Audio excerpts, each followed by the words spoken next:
All right, guys. Welcome, welcome, welcome. We are here and we're watching SmackDown on Netflix. It's my first one that we're going to be watching on Netflix, so it should be good. But here we are. SmackDown is upon us. That's right. This should be a good one. Of course, we are 1 week away from WrestleMania, so I'm excited. I'm sure that everybody is just as excited. We are 1 week away from WrestleMania.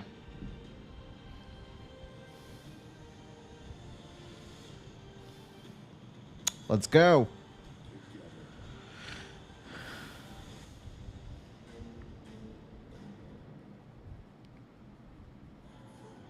We're live here in Seattle for a Friday Night SmackDown, setting us on a course for WWE history. So much of that has happened here in the Emerald City.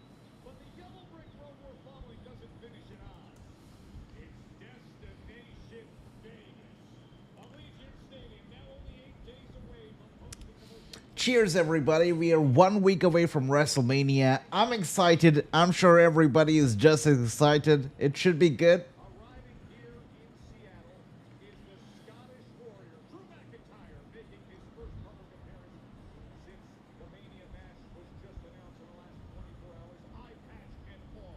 And it's a showdown with his middle rival, Damian Priest. Priest here will be face-to-face with McIntyre after weeks of the... All right, so we're going to be seeing a face-to-face tonight between Drew McIntyre and Damian Priest. So let's see how that goes.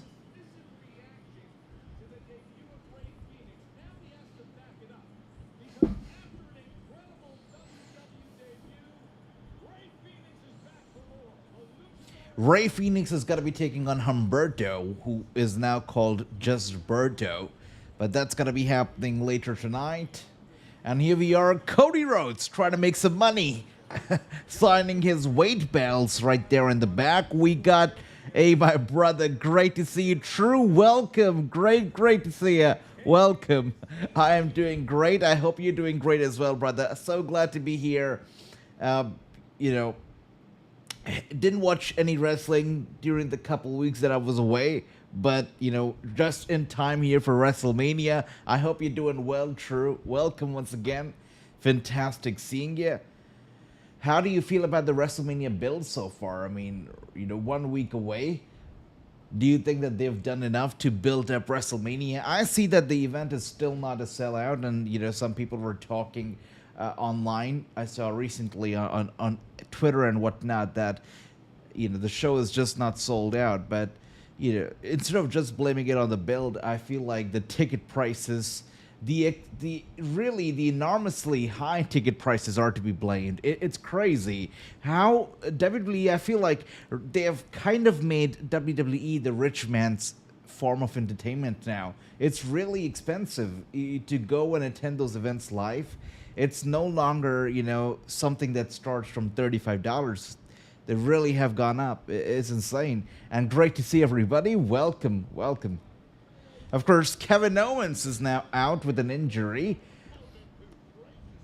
And Randy Orton attacked Nick Aldis when he received news that, of course, Kevin Owens versus Orton, the match at WrestleMania, has now been called off, which leaves Randy Orton without an opponent for WrestleMania. So who knows? Maybe he did choose an opponent in Nick Aldis. Who knows?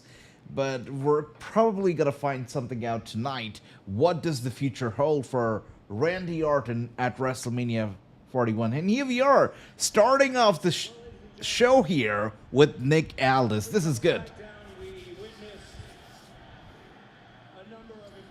It's going to be good. Hey, if Nick Aldis returns, it's going to be great. Well, folks, I'm here to address one moment in particular. I wonder if you can guess which one that is.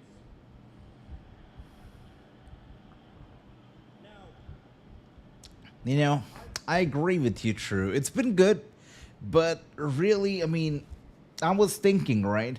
The fact that a non-title match is main eventing WrestleMania Night 1, it kind of tells you about the build, you know, to the important matches like the title matches. You know, it kind of is self-explanatory right there. Ricky, my brother, welcome. Good to see you. Great seeing you, Ricky. Welcome, welcome, welcome. And here we are now, Randy Orton, hearing some voices in his head. I mean, it's anybody's guess right now. Is this going to lead to Orton versus Nick Aldis? We know that Nick Aldis, he'd been out of action for a bit, and that's why a lot of people were thinking that he chose the GM role in WWE.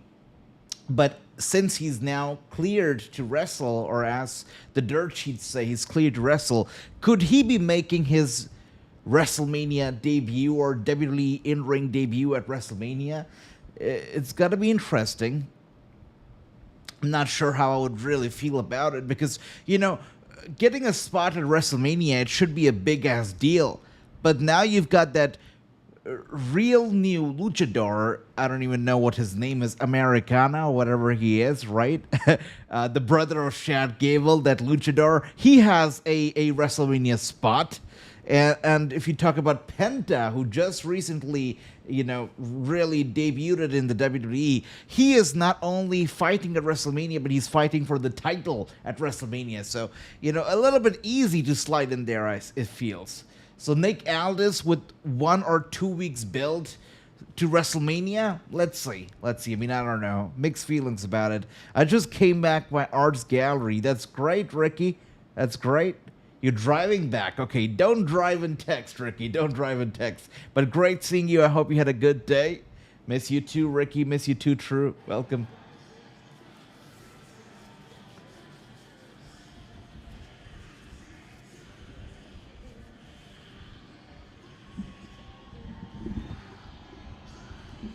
All right. Let's see. And Nick Aldis does not look happy here tonight.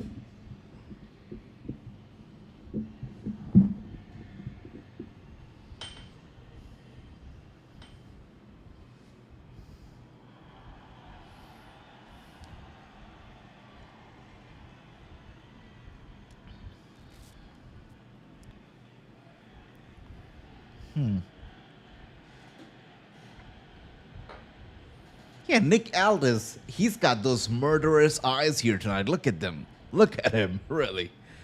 Interesting. I can tell by the look in your eyes, Nick, that you took last week very, very personally. That's what I'm talking about. Look at those eyes. Hear me out.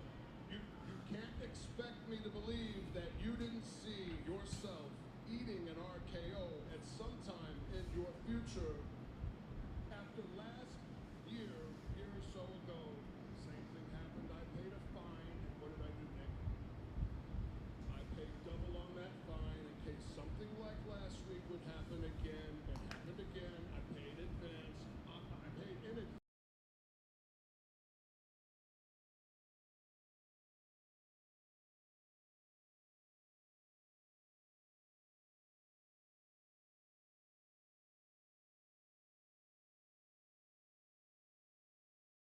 There is not a match on the table. True, he did pay the fine, right? That's true. For me.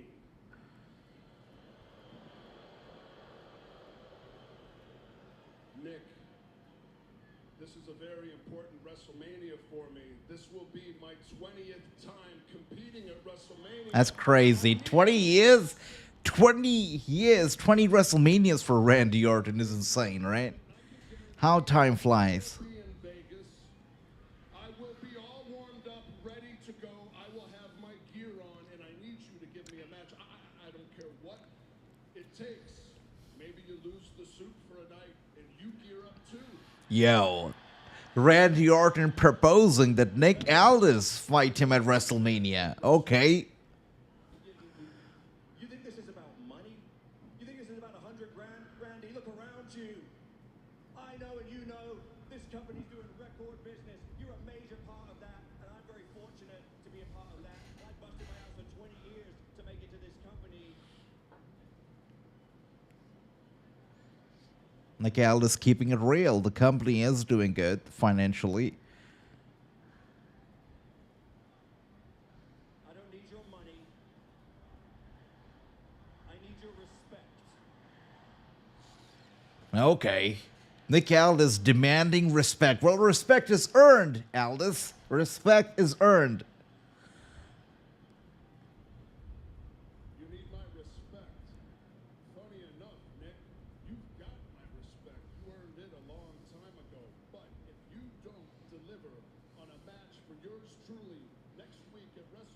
41 that I can't promise that I will apologize to Mickey James after I do. Mickey James mentioned on WWE television. I like that. Okay. Whoa, whoa, whoa, whoa, whoa, whoa, whoa. Okay. Wasn't really expecting a random Solo Sakoa. You know, Solo Sakoa right now is like a Pokemon, right? A wild Solo Sakoa appears. It's like that. The guy doesn't have a WrestleMania match, right? I guess Kevin Owens just cleared the path for Solo. To get out of the ring, Okay. stop embarrassing himself. Okay? Don't nobody want to hear you cry, Randy. Oh, I'm not going to WrestleMania. Oh, I don't have a match. Oh, who gives a crap? Solo doesn't have a match either, to be honest, right? It's over. Do you know why? Because you're in the past.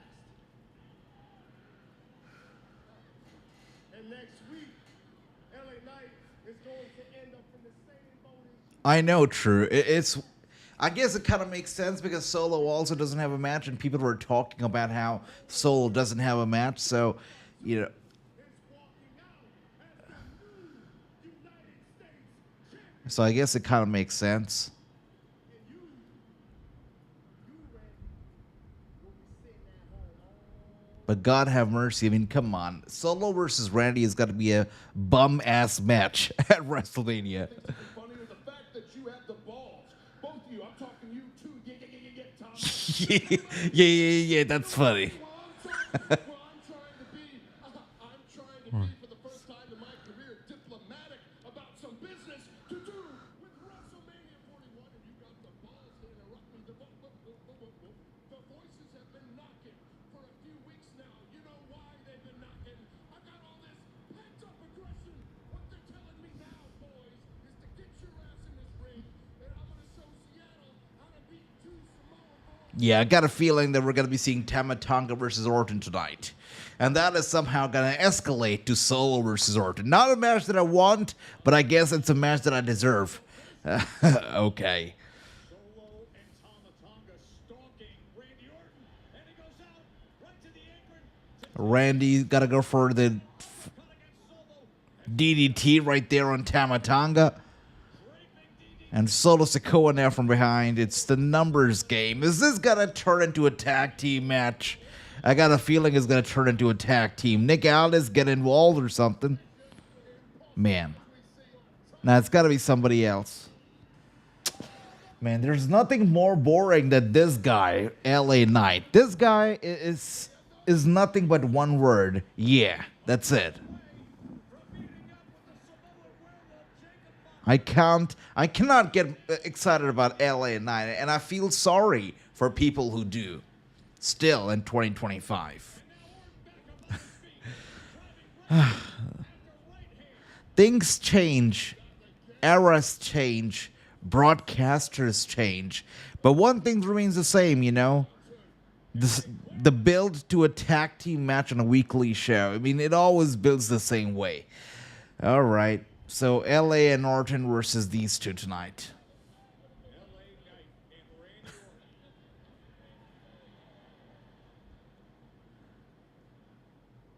Again and again and again. It's the same damn thing with you guys. But I tell you what, you're speaking my name. Nana. You talk about WrestleMania. I hope your boy Jacob's watching. Because what I just did is I took my name out of your mouth. Yep. True, we're definitely getting that match tonight. But here's the thing. The main event, I guess. You didn't get enough. I know I didn't get enough. So what I'm saying is if you two can't get it, I'm saying if you got enough tingle in your loins, a little later tonight, it's you two, it's us two. Who's surprised to see this happening, right? Nobody. Nobody. How do you feel about that? You good with that? I feel pretty good about that. Let's do it. Okay, we're getting it. It's just said, yeah. Which means y'all gonna fall to the Viper and the man they call the Megastar with everybody saying, yeah. Yeah. Okay, so we're going to be getting Orton and Knight versus Tama and Solo. Most likely in the main event of the show tonight. But you're right, true. I mean, Mickey James does work there, but I really wonder how the relationship is right now between Mickey and Taker, because as we know, Taker was the one who got Mickey James replaced by Michelle McCool. Now, it's not really known if, he really wanted Mickey out and wanted Michelle in, but he definitely had a say in getting Michelle into the show, LFG. So you gotta wonder, how does Mickey feel about it? How does Nick feel about it? What the future is gonna be for Mickey? Is she gonna be, shifted from LFG to something else, something more hands-on WWE TV, a producer's role or something else? Let's see, because the way that she was replaced by Michelle, it feels unfair, but never know with the backstage politics. So Jacob versus Randy at WrestleMania. Well, Ricky, I believe Jacob's fighting for the U.S. title at WrestleMania, right? So that's not going to be happening, I believe. Man.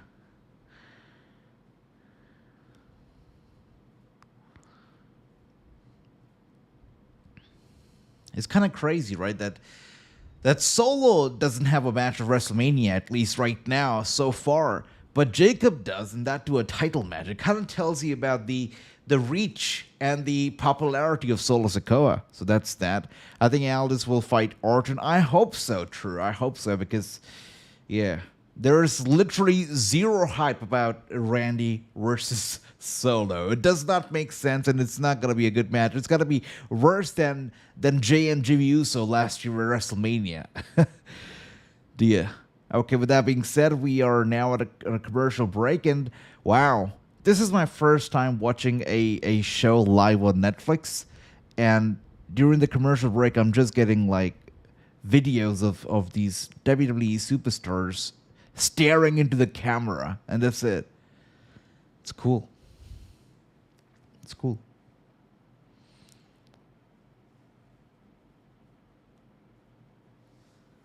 And Ricky says, this WrestleMania card is so weird. The booking is so weird. I believe the one pillar of hope for this year's WrestleMania is Cody versus Cena. Really. Everything else, just like True said, kind of feels mid. And I see a lot of hype, by the way. I see a lot of hype and a lot of anticipation when it comes to this year's stage design for WrestleMania. And I see a bunch of people sharing a bunch of designs for this year's stage construction. And I mean, the only thing that I can say right now is that don't get your hopes high, because this is TKO. They know what they're doing with their money, and they don't like spending money on stages a lot. If you look at last year's stage, right, WrestleMania 40, it wasn't grand, if you compared that to like a Vince McMahon stage, WrestleMania 40 stage kind of reminded me of a house show production. The stage wasn't grand, the kind of screens that they used, everything, the ramp, it really wasn't anything WrestleMania like. So for 41 as well, I don't have my hopes high. I think it's going to be maybe a better stage than 40, but I don't think it's going to be anything grand. I don't think so. But let me know what you guys think. Hello, good to see you.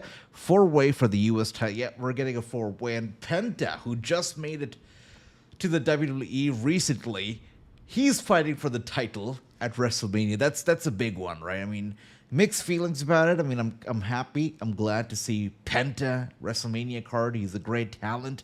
But so quickly, little mixed feelings there.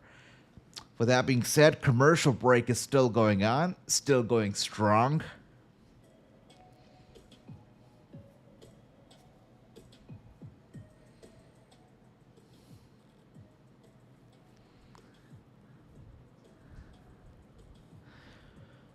How are we feeling, by the way, about everything going on in the U.S., especially between the U.S. and China, right? The things are getting interesting over there.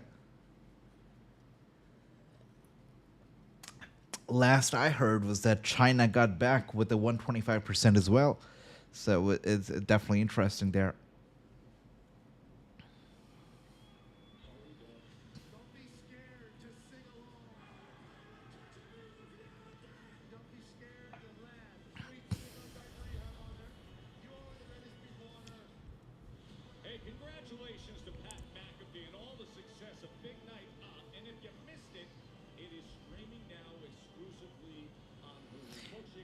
You know what? I'm kind of glad that I'm not a kid right now and I'm not watching this WWE programming growing up because, no offense, this programming is great, the shows are great, everything is great. But as a kid, I would be so overwhelmed with the amount of content they put out these days. I mean, I'm watching SmackDown right now, and then I see a Pat McAfee ad, and they're promoting that show. And then they're on Netflix, they're not on cable anymore. So as a kid, if I was a kid and if I was watching WWE right now, I think I would be overwhelmed with the amount of content, with how you have to go to different platforms to access different things. It will be overwhelming. Yeah, we had it much easier back in the day. I mean, I feel like an old man right now, but really, growing up, we had it much easier. You want to watch WWE, get on cable, particular date, particular time, and you'd watch wrestling. But things have changed. Backstage at WrestleMania 39 stage, and it was a good stage. I feel like the last good stage of WrestleMania so far. No Roxane versus Bayley at WrestleMania. I know, Ricky. I mean, they're not rushing with the Roxane, that's for certain. And here we are now, Bayley and Lyra. Lyra has been impressive so far. It really one of my favorites on the main roster thus far. Yep, nothing shocking, sister. Yeah, the whole thing between U.S. and China, it was feels like it was a long time coming, and doesn't look like it's going to end anytime soon. I do feel that because of what's happening between the two countries, I feel like after this 90 days period, I think TikTok is really going to get banned. I think TikTok will really be put to a pause, which is going to affect a lot of content creators over there, but not me, because for us, TikTok's been banned for 5 years already. So nothing's gonna change. But a lot of content creators in the US, I feel like they're gonna feel the burn when TikTok's banned in 90 days. Yeah.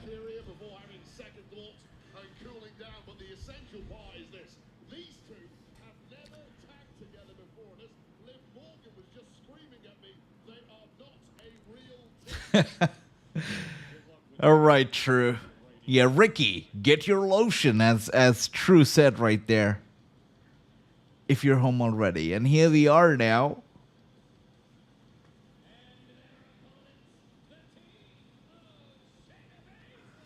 Wow.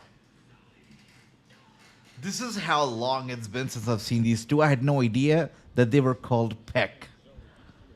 Wow. Shayna's cool. I mean, she's cool. I find this kind of interesting. 1 second. Just 1 second.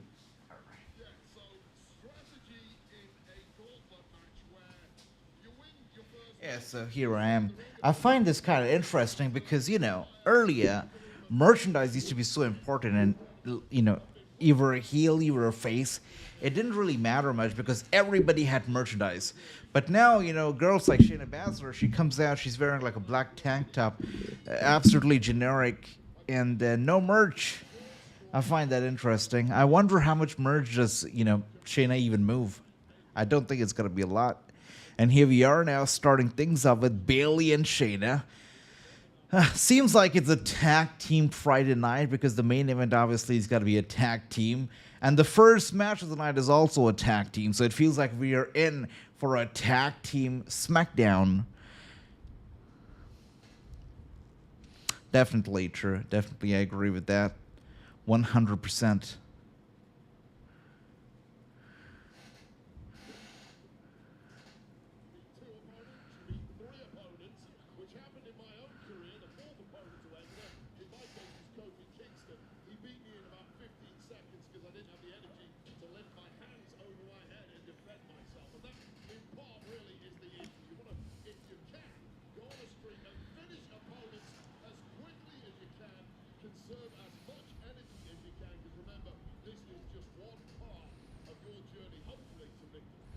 And twisting the arm of Bayley right now, following that with a clothesline. Bayley goes down.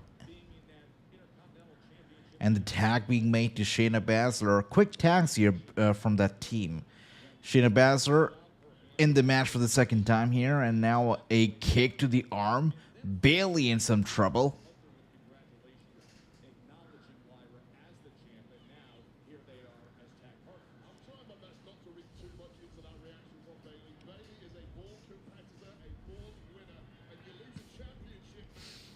And Bailey now with the tag. Lyra tagged in. Lyra is great. Much love to Lyra.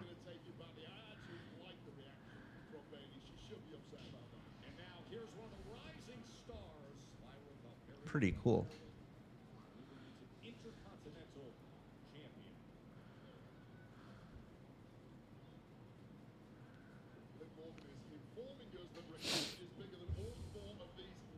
Big kick to the side of the head, and Shayna Baszler goes down. Seems like Lyra is gonna be going for a high-risk maneuver here. Yes, she is running over to the ropes. And oh my goodness!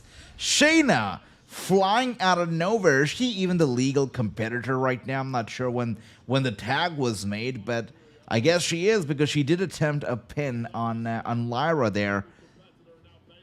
And I agree, True. You know, whenever I see a high-risk maneuver like the dive from the top rope, it kind of makes me nervous now, because we have seen some injuries, you know, in the recent few days from moves like that, simple moves like that.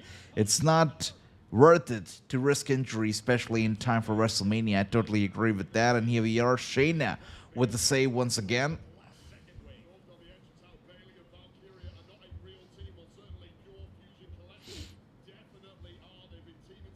And Bailey now sending Shane. Oh dear. Look at that. Shayna Baszler now in the ring, punishing Lyra, twisting the arm, was going to go for the kick, but Lyra gets away. That was a little rough, but she goes for the cover. A roll-up. A roll-up on Shayna, and she gets the pin. She gets the pin. And a wild Natalya appears. Okay.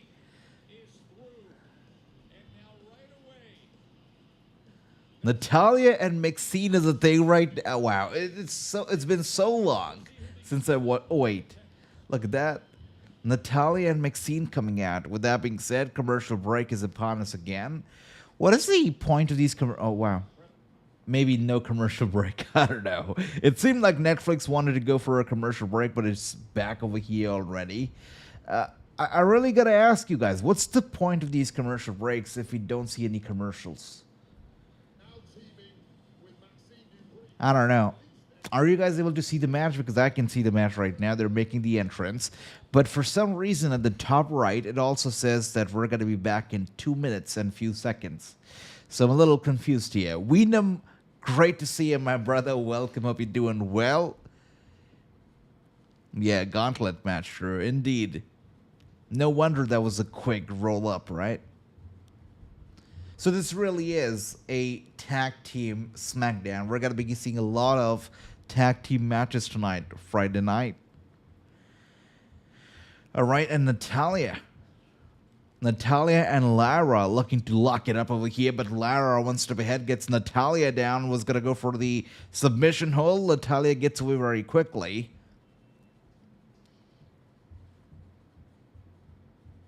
Wait, I'm on a delay.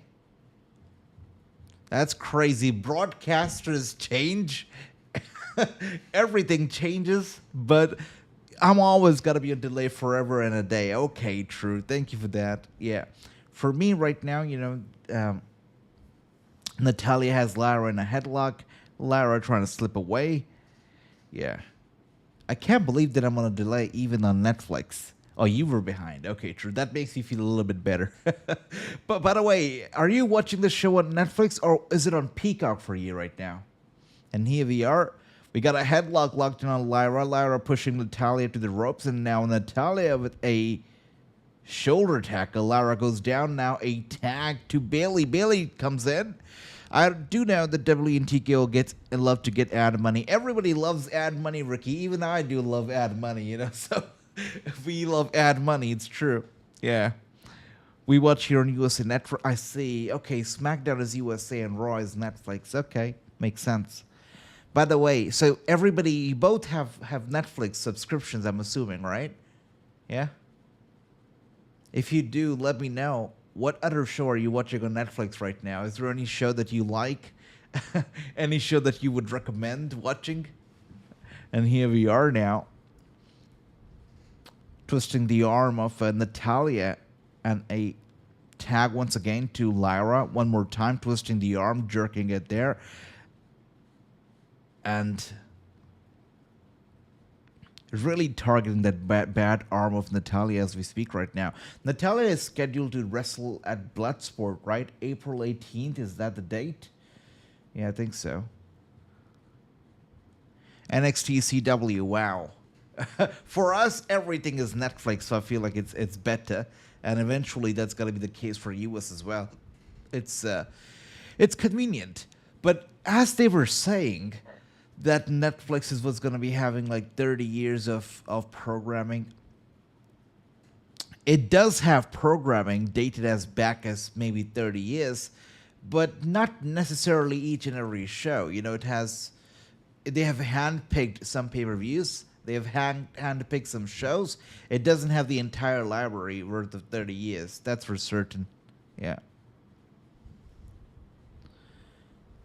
And now Bayley, oh my goodness, crazy clothesline right there from Natalya to Bayley, and tag being made to Maxine. I want to see how Maxine has improved in the ring over here as she goes for a beautiful dive of the top rope, going for the cover on Bayley, but a kick out at 2.5.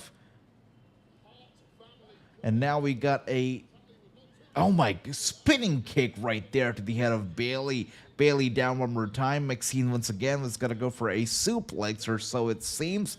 And a suplex has been delivered to Bayley.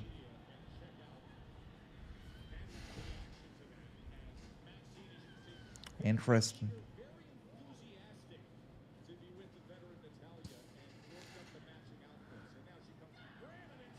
Hey, Maxine has really improved in the ring. You know, since the last time that I saw her wrestling, really much better here tonight. Maxine showing off a lot of confidence, by the way, which is great. Tribute to Otis.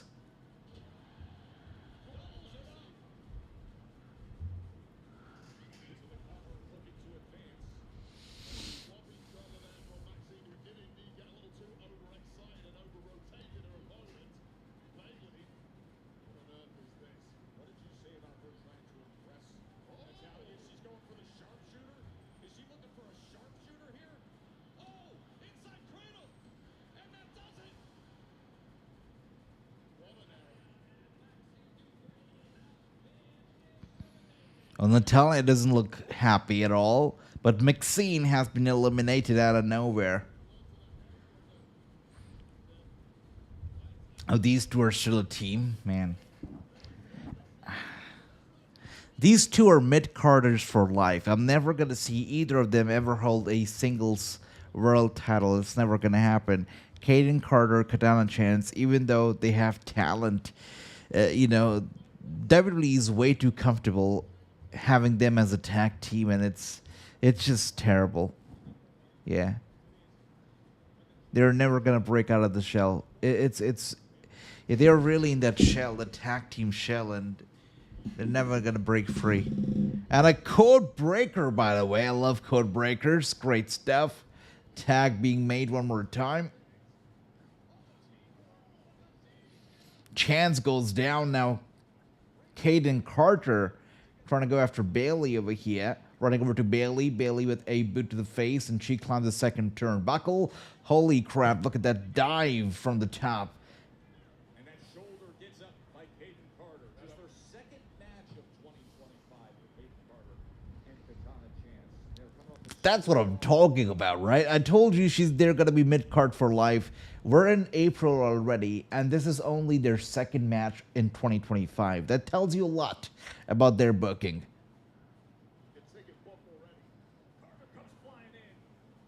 You're right, True. They absolutely suck, 100%. And it's as clear as day that Lyra and Bayley, they're most likely going to win the Gauntlet. I mean, it's very clear. Look at that. By the way, Kaden and Katana are doing okay so far. Bayley, once again, with a save.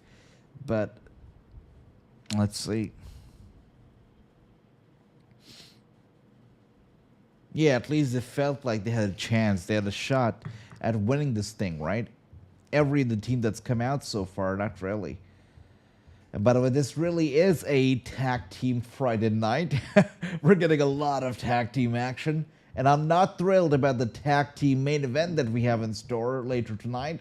And Lyra right there taking out Chance, going for the cover, and it's over. No chance in hell for Caden and Katana Chance here tonight. This is now an impressive run by Bailey and Lyra.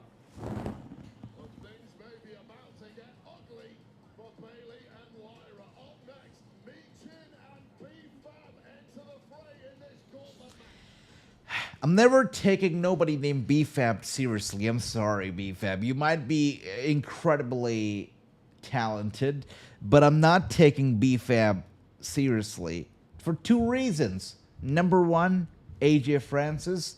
Number two, B-Fab. Right? Two reasons right there. Big reasons, too. All right, with that being said, Liv Morgan looking good ringside. And Lyra, once again, looking to continue the action. B-Fab and Lyra going at it. Lyra, one step ahead, was going to go for a German suplex, but B-Fab, obviously a lot taller than Lyra, tries to take advantage of the size difference over here, and tossing Lyra down face first into the mat. Lyra in a little bit of a pain over here. And now B-Fab once again lifting up Lyra, sending her down to the mat. Headlock locked in. By the way, this show is 3 hours long. Thanks for that, Ricky. Great news. 3 hours of tag team mania here tonight. But the best part about next week's SmackDown is that it's only going to be SmackDown and not WrestleMania SmackDown. WrestleMania SmackDown was a concept that I was totally against. I felt it was disrespectful to WrestleMania, to Hall of Fame itself. And the fact that it's now getting its own show, it's now getting its own venue, you know, it's much better because just stacking up some chairs on the stage and converting SmackDown into Hall of Fame, it was a shame because I remember, you know, until WrestleMania 35, when the Hall of Fame used to have its own day, own evening, you know, all the wrestlers used to come dressed up and come there with their spouses and their families. They're walking the red carpet. They're being interviewed and whatnot. It used to be its own hype. Now it's like all sweaty, hit the shower, dress up, come out. Come on. It's not the same, but I'm glad that at least they're moving away from the same venue concept. And here we are, Lyra going for the cover on Michin. Michin kicks out right there. I'm not sure why, but she did. And another beautiful kick, by the way, to the side of the head of Michin. Michin dazed, dizzy. Lyra tags in Bailey. She did, right? No, she did not. Maybe it was a miss. Michin drags Lyra back over here. Yeah, I'm convinced that Lyra is going to win the match. Lyra, Bailey, they're going to win for certain. There's no way that they don't. And here we are now, Michin.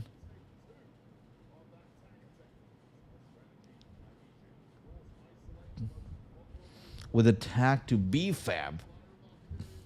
Looks like we're going to go for a double team move over here. There you are. Do you guys remember when hot tag used to be a big thing in the WWE? Like the 2009s and 2010s, hot tag used to be such a great thing. I remember this game came out, WWE SmackDown versus Raw, I believe 2009, and hot tag really was a big thing in that game, right? That's how popular and big hot tags used to be. We don't really see a lot of hot tags these days. We see tags, we see maybe aggressive tags. We don't see hot tags like we did back then. You know, hot tag was like you were kind of in stealth, invincible mode, right? You get in and nobody can touch you. I see Ricky's happy. Great to get to this point, but now wait, as you said, the erosion, the conditioning, everything starts to play a factor. Well, the tank is completely dry for Lyra Valkyria, especially who's gamingly clinging on, but has looked like a shot mannequin for the... All right, so Lyra now trying to get away here from Michin, and Michin holding on to the foot, and Lyra with a kick to the side of the head of Michin. Michin gets away, gets down, and Bailey tagged in. Bailey coming in with the hot tag. And now we got some elbow strikes to the head of Michin. Michin getting away. Bailey goes to the corner. Not a hot tag, really. And now Michin, it looks like she's going to go for a DDT. There you go. Beautiful one as well, by the way. Michin is so capable, right? So capable, or should I say Mia Yim? Mia Yim should be set free from Michin. Michin is just as bad of a name as Doudrop was, or maybe not nearly as bad, but still, like, you know, you get the idea. Michin is a pretty bad name, and I feel like Mia Yim should be set free from Michin and should really be given a full runway to do her own thing, because right now she's in a tag team with BFAB, it seems, or whatever the hell is going on. It's not working out. It's limiting her. She's capable of doing a lot more. But who knows, you know? Who knows when they're going to stop pushing the blondes. Charlotte, I'm talking about you. And start pushing, you know, girls like Michin. Great. And here we are now. I feel like TNA did a better job booking Mia Yim for the little time that she was there with that company than WWE. And here we are now. Bailey and Lara surviving another round of the Gauntlet over here. And who's coming out next? Okay. Speak of the Doudrop, and the Doudrop is here. And now we've got, by the way, my brother Brooklyn Joker in the house. Great seeing you, brother. He says, AJ, my bad that I've not been up in none of your streams. Now I'm a pro wrestler. Really? Amazing, Brooklyn. That's great. That's fantastic. Welcome. Hope you're doing well, and congratulations. How's the wrestling career going so far? I'm happy to see that, brother. I'm really happy to see that. We got Takara World here. Great to see you. Welcome. And they say, do you see Jey Uso holding the belt for more longer than 4 or 6 months or less? You know, I feel like Gunther has done a great job for Jey Uso, because Gunther has set the standards so low, the bar so low for an exciting title reign, that, you know, I feel like it's going to be easy for Jey Uso to be over as a champion, because right now that title is so stale. It's as stale as, I don't even know what. It's as stale as a sandwich, really, right? A cucumber sandwich. It's stale. It's not exciting. It's not shining. It's not glittering. And I feel like Gunther really, despite of his in-ring awareness and his skills in the ring and whatnot, he wasn't an exciting champion, and I feel like the bar has been set pretty low. And Jey Uso, if he becomes champion, if he comes out yeeting, I'm pretty sure he's gonna be okay for at least like until SummerSlam. And SummerSlam, he drops the belt to somebody who really deserves it, I think. But I agree with you. It's not gonna be a very long run with the title. And here we are now. Doudrop was gonna go for the cover on Bailey, but Bailey with the kick out. I don't know. Is Doudrop coming out of high school or what? What the hell is she wearing? Decent, good to see you. Welcome. And Brooklyn says, it's going good. I won a 40% rumble from number 1, and now that's amazing, Brooklyn Joker. Well, much love to you, and very happy to see you really pursuing your passion for wrestling and taking it to new heights. That's great. You know, good luck to you, and I'll be following your journey. Much love. And here we are now. A bad shot right there from Chelsea Green. Oh, I forgot. These two are like the president and press secretary, right? I forgot. That explains the outfit. But still, Doudrop looks like she's a high school dropout more than a press secretary. I'm sorry. Okay. Look at that. We got Takara say, I always heard Ala Dragunov was supposed to be the one to dethrone Gunther, not Jey Uso in general. Yeah, but they did nothing to really elevate Ala Dragunov or, you know, make him a star on the main roster. Yes, he's great. We all know that. Yes, he's got the skills. Yes, he's got the looks. He's got the factor. We all know that. But they haven't pushed him on the main roster. I still feel like there's a good portion of the main roster fans, not the NXT fans or the hardcore fans, but the main roster fans only, who don't know Dragunov, who don't know what he's capable of. And that's on WWE. They haven't pushed him really. So I agree that, you know, Dragunov versus Gunther would have really torn the house down at WrestleMania, but what can we do? They haven't pushed him. They chose to yeet instead, you know. Her secret service, that makes sense. That makes sense. But it's funny. It's funny. Dragunov got injured, says True. Another reason there. Thanks for that. If Jey Uso loses, do you think it's gonna be a sign of Dragunov return? I mean, You know, if he's cleared. But of course, if he loses, then I feel like Dragunov versus Gunther is gonna be a no-brainer, unless WWE chooses not to do it. But for me, it would be a no-brainer. And here we are now, Miss Secret Service. I'm not sure. I'm looking at Chelsea Green tonight. I'm not sure if I'm the only one.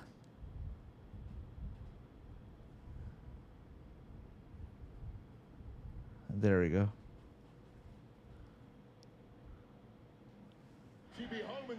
But if I look at that,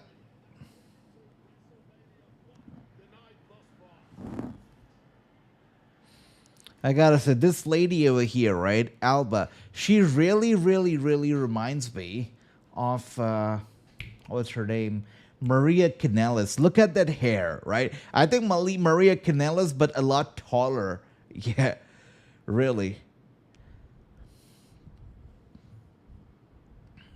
And we got Brooklyn saying, AJ, by the way, are getting Penta winning the IC Championship. So now I want to see Penta versus Phoenix versus Rey Mysterio for the IC title. Yeah, but Rey Mysterio is going to be fighting this brand new luchador who made it to the WWE at WrestleMania. So that's what's going to be happening with them. But eventually, down the line, it will be interesting to see the three real luchadors going at it for certain. Yeah. And a big body slam to Bayley. She goes down. That's right, that's true.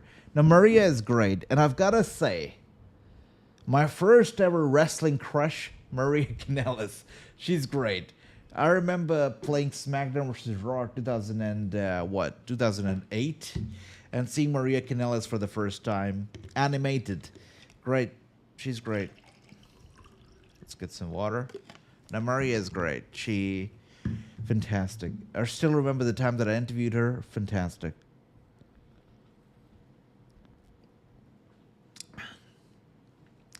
We got Brooklyn saying, AJ, that is Chad Gable behind the mask. Really? I don't think so, brother. I don't think so. Nah. People say it's Chad Gable, but, you know, I believe in Chad Gable. I think he's a man of honor, and I don't think that he would put no mask on. And here we are now. Bayley trying to make it over to Lyra. Seems like this could be a hot tag.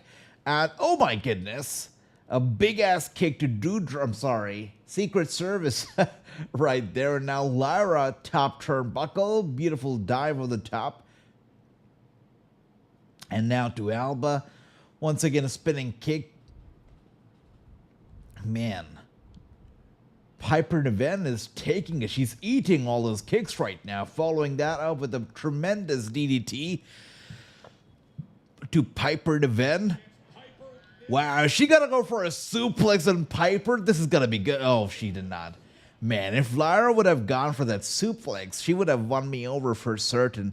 But now Piper reverses that move and suplexes Lyra instead. It looks like Lyra has injured her knee or something. I hope it's not. Nah, she's fine. She's fine.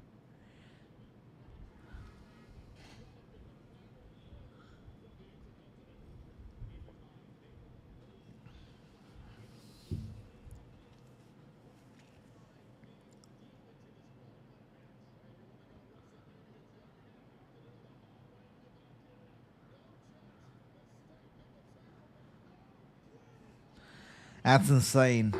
That is insane. That is insane. Wow. I think Lara just shut me up right now. That was amazing. Not every woman can do what Lara just did. Lifting a Piper Niven just like that and dropping her like she would be a dewdrop. That's insane. Wow. Good stuff, Lara. Good stuff. And now going for the tag once again. Bayley trying to tag in Lara. Man, really, I can't stop thinking about it. That was a beautiful powerbomb delivered from Lara to Piper. Really well done. Incredible strength over there. And now Alba comes in real quick, knocking Lara off of the apron. And now we got Bayley in some trouble. Man, actually, even though Bayley and Lara have done incredible so far in this match, I would not mind if the Secret Service wins this match. Lara with the save right now, but Lara and Bayley have done far too much in this gauntlet to lose this match. So obviously they gotta be the winners, but I wouldn't have really. I would have liked the Secret Service to win. This is funny to me. The whole thing, Chelsea, Piper, Alba, it's funny to me. It's great.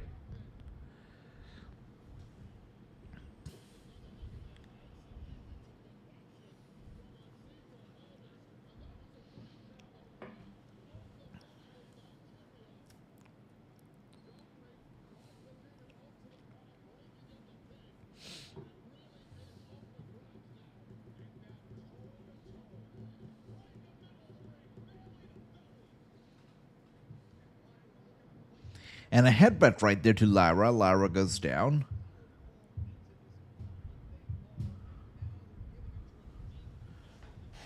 Piper, what is she gonna be doing? That was slow.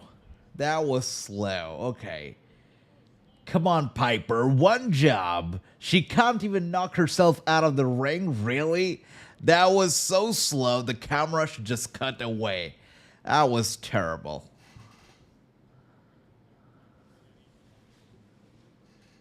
Yeah, the whole thing is just...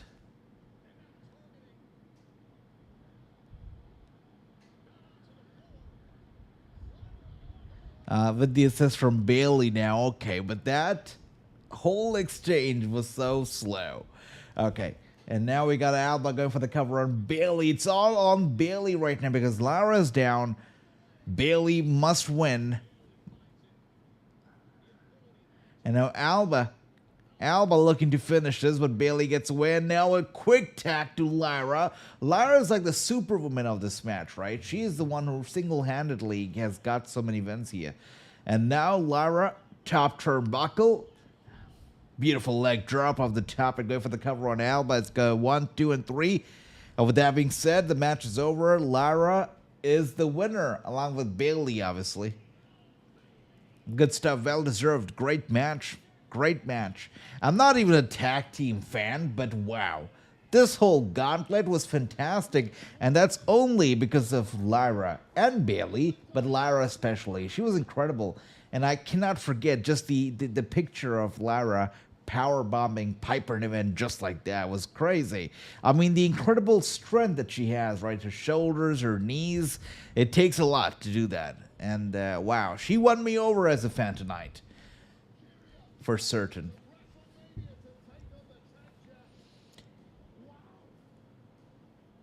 they are, and that'll be next week. And Wade, what's your earliest read on that WrestleMania matchup? I am still trying to catch my breath, Joe Tess. I'm exhausted. This audience is exhausted. I can't imagine how Bailey and Lyra... This is what I'm talking about, right?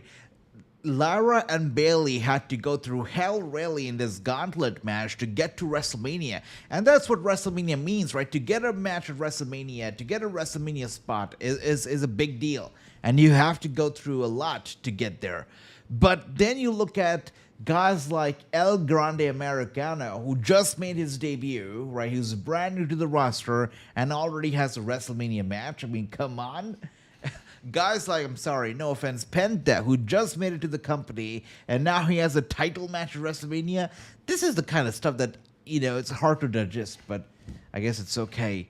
That's how Cena will beat Cody.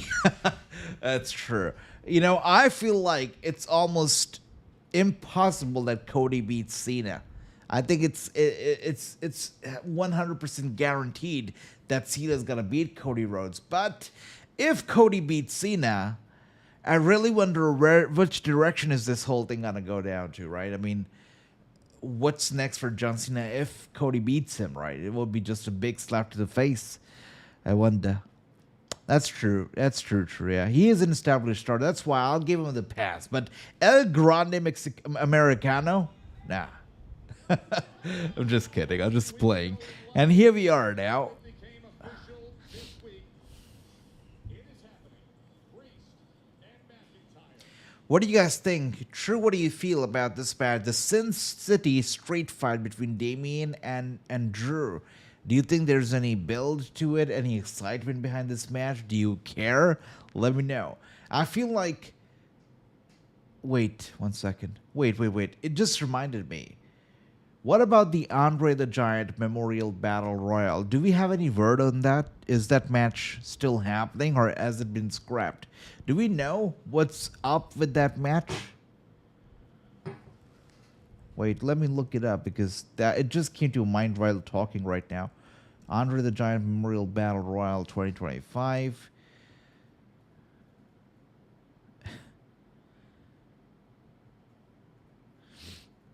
Is it even happening?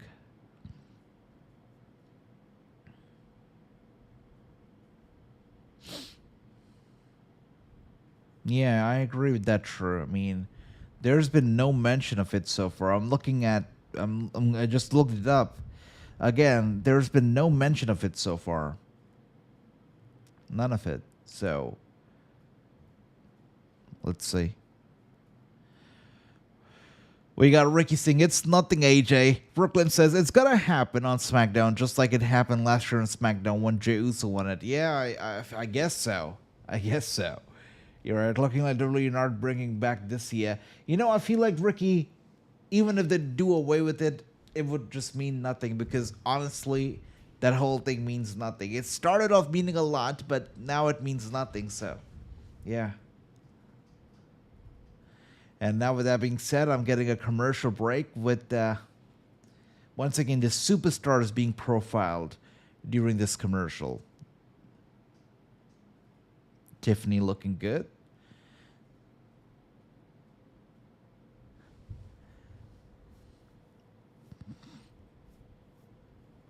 Yeah, they do, true. They do. And it's... The only place that Hulk Hogan would get cheered is a MAGA rally. Really. That's the only place where he's ever going to get cheered, right? Or yeah, that's really it. Like, it's only the Republicans, the Trump fans who are going to cheer him on. Nobody else would. So that's where Hulk Hogan belongs right now. He doesn't belong in the WWE, right? He doesn't belong in wrestling. He belongs there. He'll be better off being there. But it kind of blows my mind. How many wrestlers make it to politics, right? I mean, Glenn Jacobs, of course, Kane. Now you got Hulk Hogan. And this guy, out of nowhere, I'm pretty sure you know about this already, true. But for those who don't, we had this guy called Brodus Clay in WWE, right? The guy, the Funkasaur, the funky dinosaur, right? Brodus Clay. He, right now, as we speak, he's a Fox News correspondent where he talks about politics, he talks about the Vogue stuff, he talks about all of that stuff. It's interesting, but yeah, he's on Fox News. He's there, I believe, every day or every other day in the evenings, and he's talking about the Vogue culture, he's talking about Trump, he's talking about politics, which is interesting. And you know, they still address him as a former WWE star, which is even more interesting. We got Brooklyn says, I'm about to play 2K25. I didn't buy 2K25. I didn't buy it. Now, it's not a game for me. The last WWE game that I bought was 2K23. Didn't buy 2K24. But I have 2K24 because it became free on PlayStation Plus, so I downloaded it. But not 2K25. Look, I don't feel like these games, these 2K games, really give me that same amount of, should I say pleasure? Oh, actually, I'll say joy. They don't give me joy anymore. I feel like playing a 2K game, it feels just as tedious as doing homework. It's not cool. So, yeah, 2K games they're not for me. And especially now you got the island and you got the DLCs and whatnot. It's not for me. It's not. I'd rather play some Mortal Kombat, to be honest, right now. Former NWA champion, he's been doing that for more than a decade. Yeah, it's been a long time. Yeah, you're right. Stratton and Charlotte has been awful. A lot of people, by the way, they're so excited about the fact that Charlotte and Stratton, they went off the script. And they're talking about it, and Ric Flair's talking about it, and all these wannabe news sites, wrestling news sites are talking about it. They went off script. And I don't buy it. I feel like they did not. I feel like it was all part of the script, part of the plan. It was supposed to happen. And they just started as a little spark that said, oh, they went off script and they capitalized on it. It didn't go off script. It was part of the plan. And, you know, if it wasn't for that, the build would have been awful. Like, what's the build? what's the tipping point of this rivalry? There is no rivalry to begin with. Oh, she said something mean to her. That's it. Yeah. Yeah, but, you know, people start talking when you say, oh, she went off script. Oh, snap. That's it. Yeah. You're right, True. You're right. They got to use it. They got to use it. What's happening now? Oh, Damian Priest. Okay.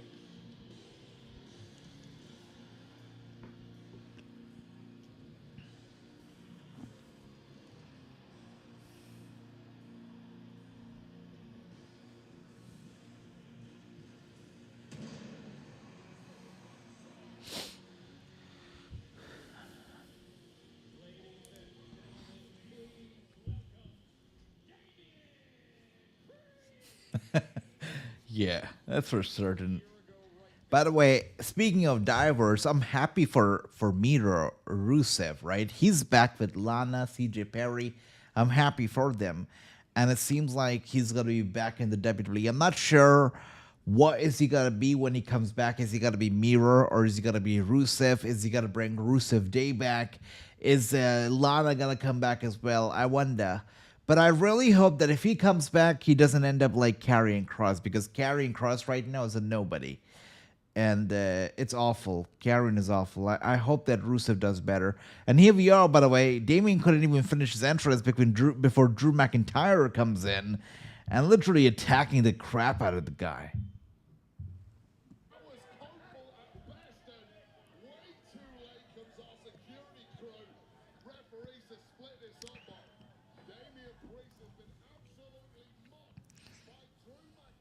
Yeah, I'm afraid that he could be jobbing. By the way, my brother Jonathan is over here. Good to see you, Jonathan. Welcome. And what the hell is Drew McIntyre doing right now, picking on Damian Priest, smashing his head against the LED barricade?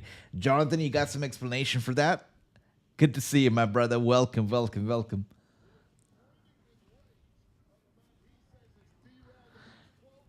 I was wondering, where is Jonathan at? Good to see you.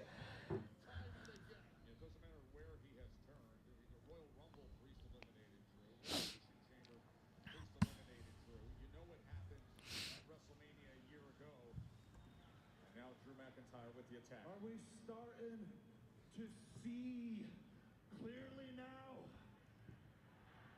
By the way, why is he dressed up like Captain Jack Sparrow? What's with the eye patch? It took a few people a while to catch up, but everybody can see as plain as day. Drew McIntyre only tells the truth, and every action is justified, including dropping his stupid ass. Jonathan, do you see that?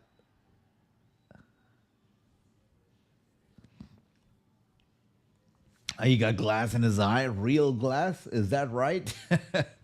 Okay. Poor guy. Real glass. Real glass in his eye, yeah. Had to make sure it was real glass. To face me face to face because I've got one eye. Then he challenged me to a match at WrestleMania, a Sin City street fight, because I've got one eye. You know what? I still accept it because that's the kind of man Drew McIntyre is.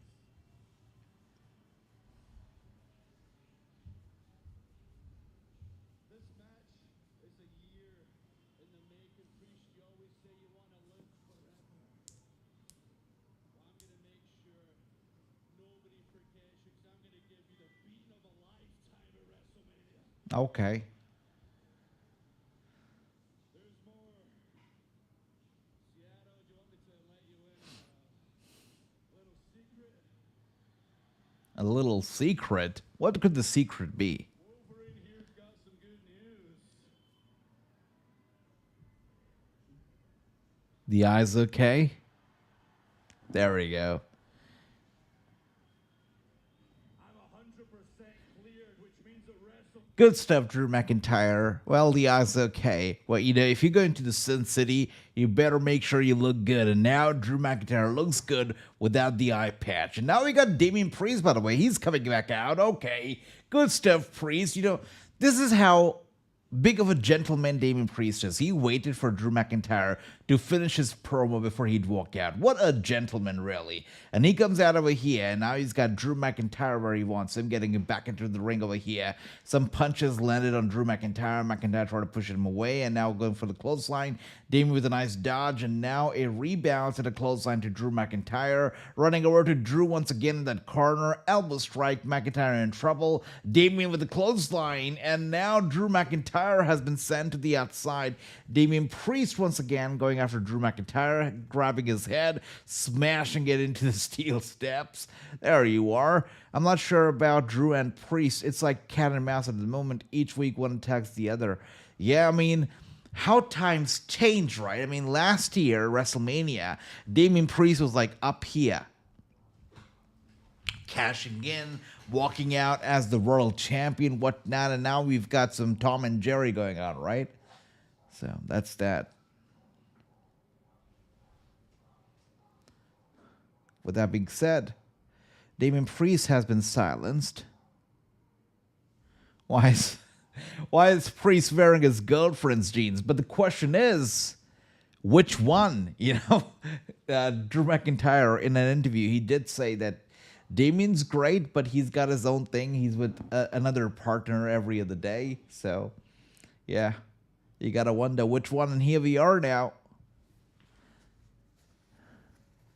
Drew wants to injure Damian Priest before WrestleMania. Okay. Wow. Man, if Randy Orton doesn't have a match, he should just insert himself into this one and make it a triple threat. Damian, the Temu Undertaker, yeah. By the way, this website, Temu, right? Temu. We don't have it here, but you gotta wonder what's the future for this website if the whole China-US thing is gonna go down the way it's going down.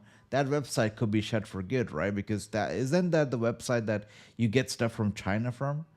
If that's the same website, then it's going down. The skull of the bride of Puerto Rico. Can you imagine what we're going to see in Vegas between Priest and McIntyre? Watch his head.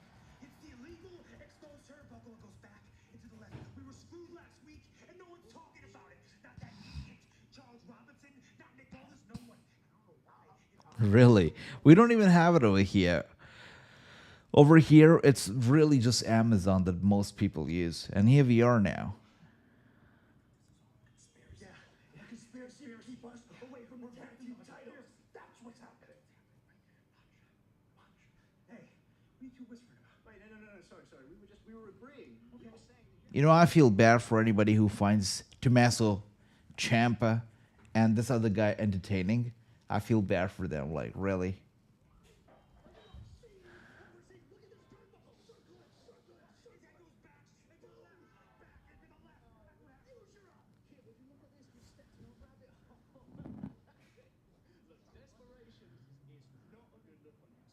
I completely agree with that, Jonathan. Hey, Ricky, welcome back home, brother. Good to see you. Now you can chat, now that you're not driving. All right, MCMG over here. Coping about what happened last week. We're focused on next week because we get our shot at SmackDown against the WWE Tag Team Champions, the Street Profits. We worked our asses off to get here. We won the tag team titles after 3 weeks, and you screw us out of them. So no. Man, tonight's SmackDown is really a tag team Friday night, right? We start off with some tag team promo. Then we get a tag team gauntlet match. Then we get a little little segment between Drew and Damian. And now we get another tag team segment. So tonight's SmackDown is really a tag team SmackDown. Great stuff. And now we got Rey Fenix coming out.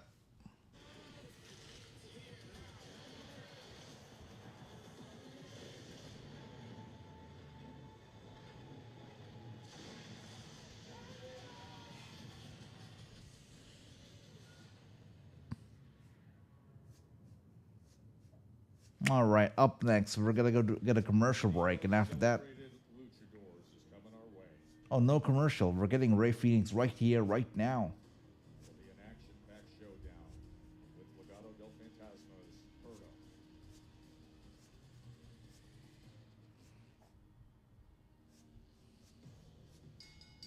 The following contest is scheduled for one fall. Introducing first, accompanied by Sakoa and Angel, representing... Guys, I got a question over here for you guys. What is missing from Legado del Fantasma? I mean, you've got Angel, you got Humberto, you got, of course, you did the pack of three. But what do you think is missing over here? Santos Escobar, of course, is a great, great guy.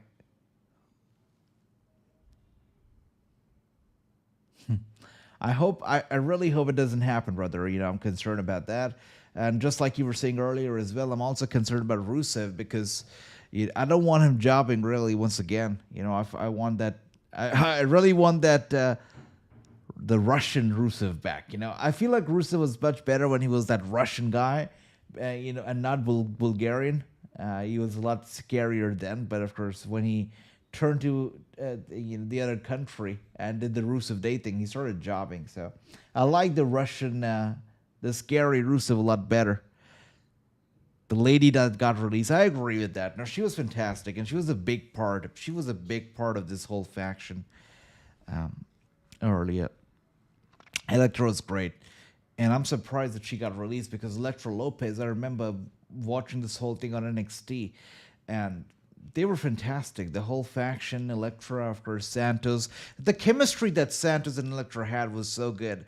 And when these people were moved up to the main roster, I was surprised to see that Elektra was left behind in NXT and wasn't pushed with them as the total package, because that would have been just great. But of course, she was left behind in NXT, and it's a shame that the main roster never got to see the magic of the whole faction, because I remember the rivalry that we used to get on NXT, the Tony D'Angelo family versus the Escobar family, was great. It was so entertaining. I thought they had a great future ahead of themselves in WWE, but no, it hasn't worked out. Everyone getting released, but Omos. I told you, Omos is a spectacle. He's a mere spectacle. He's like that big-ass LED Titantron that keeps coming back, right? Let's just say that. He's more of a spectacle than a talent right now. Kevin Owens is not expected back in 2025, and according to those spoken, it's quite possible he misses WrestleMania next year as well. Wow. Gotta wonder what kind of an injury was that, right? He said that the injury took place in a normal match, not a big high-profile match, but a normal match. Wow, it's crazy. Well, obviously we hope the best, and we hope that he gets better and makes his way back soon, but insane.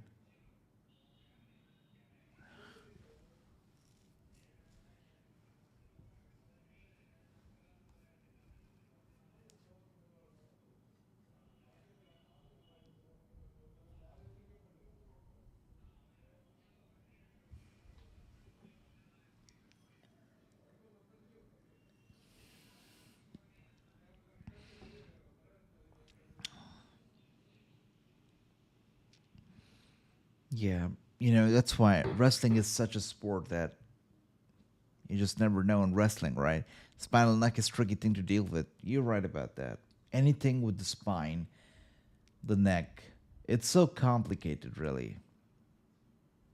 It's so complicated, and especially with if you're dealing with the spine, right? Something goes wrong, it can really affect any part of the body, any limb, the foot, the hand.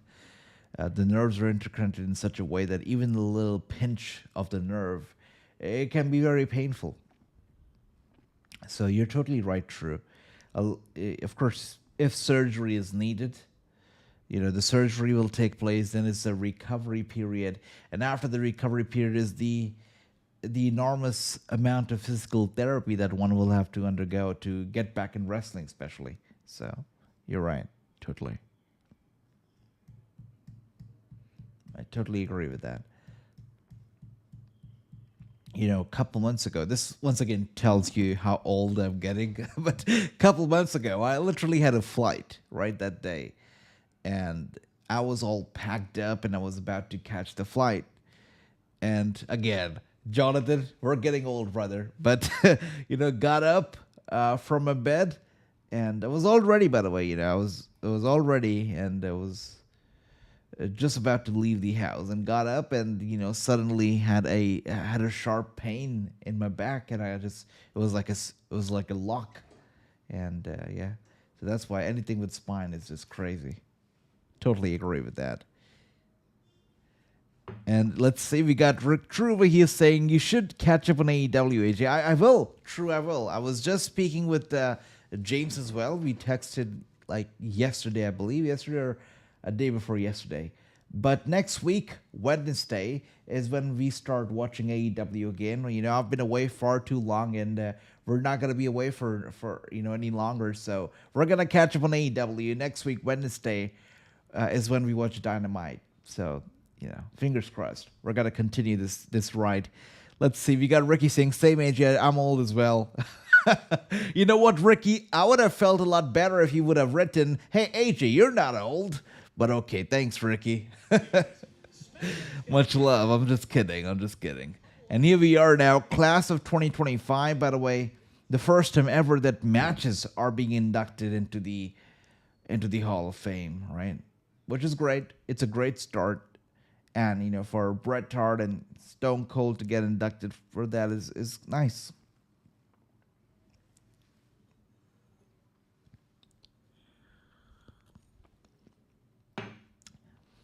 Just looking at Michelle McCool getting inducted, I feel like, I don't know if you guys remember Layla. Layla was pretty good as well, right? Layla, the 2010s, she ruled with Michelle McCool. I feel like it's about time that Layla also gets recognized and inducted. I feel like she's been away from the spotlight for a very long time. Yeah, I would like to see Layla. I wonder what Layla is up to these days, by the way. I haven't heard that name in forever. I don't even know how it popped up in my head so suddenly, but yeah, Layla. I wonder what is she doing these days, man. I really wonder. It's funny how this name just popped up in my head out of nowhere.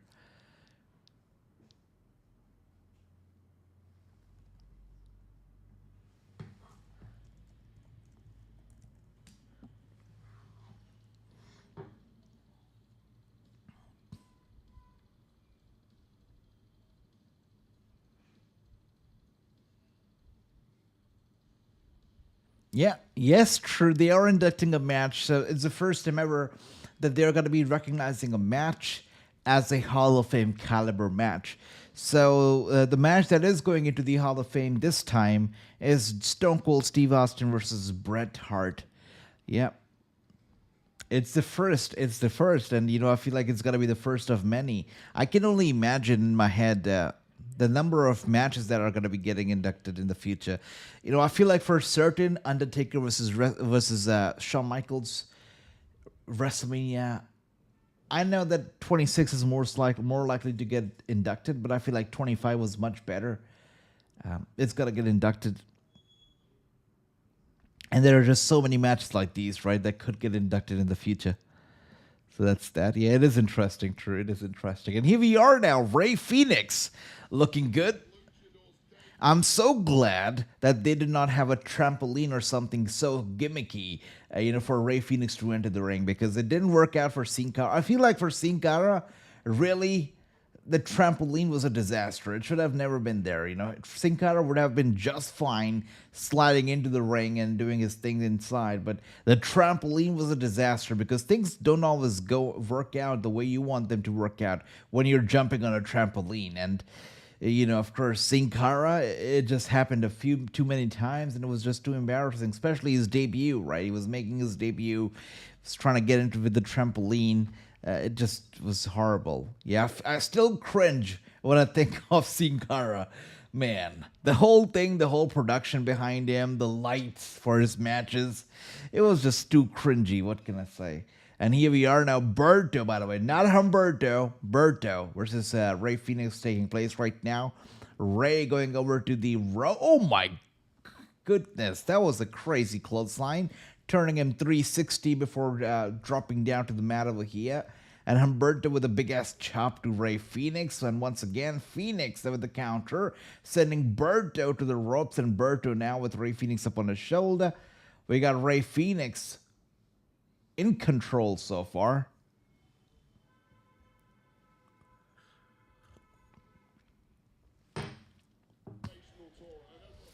Once again, another kick to the head. Spinning kick, another kick to the side of the head of Ray Phoenix, who is now dizzy.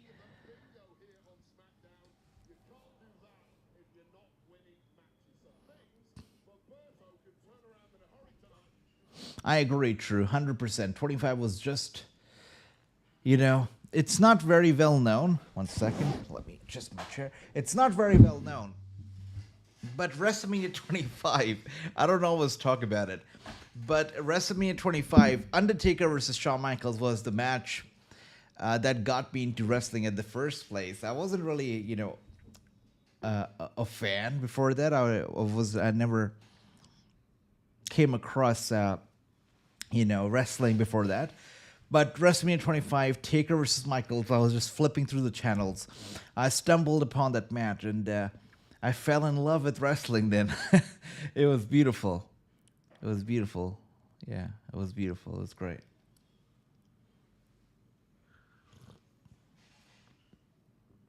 It was great.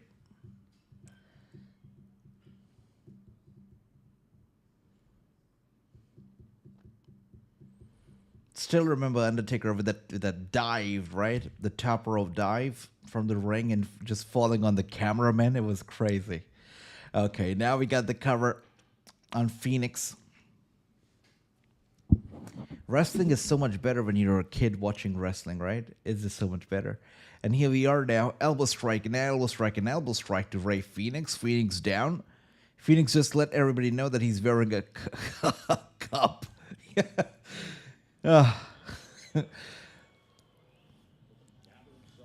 With the kind of stuff that he does in the ring, he's got to wear a cup, right? Ow.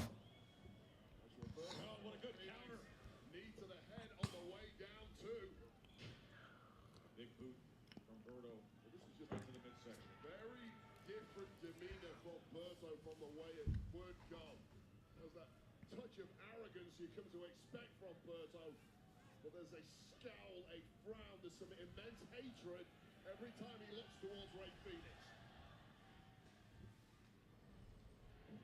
Oh, big kick, by the way, straight to the chin of Ray Phoenix. Ray Phoenix in that corner against the barricade, and he goes down.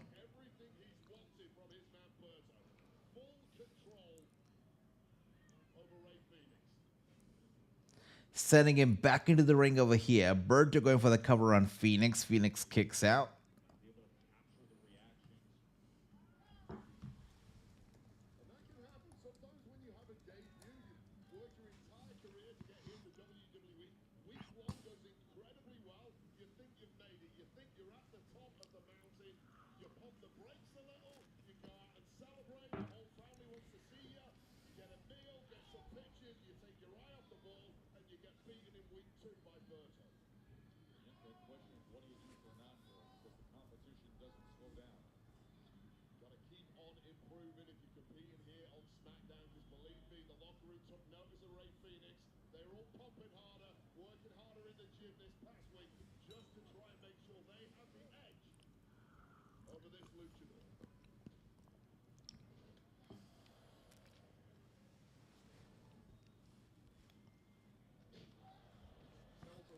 Great backbreaker from Berto to Ray Phoenix. Phoenix goes down. Berto was a kick for the out cover, and Phoenix for the kick out.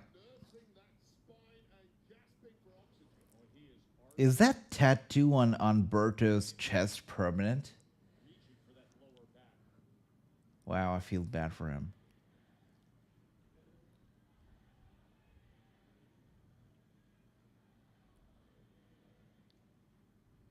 The crowd does not feel loud at all, right?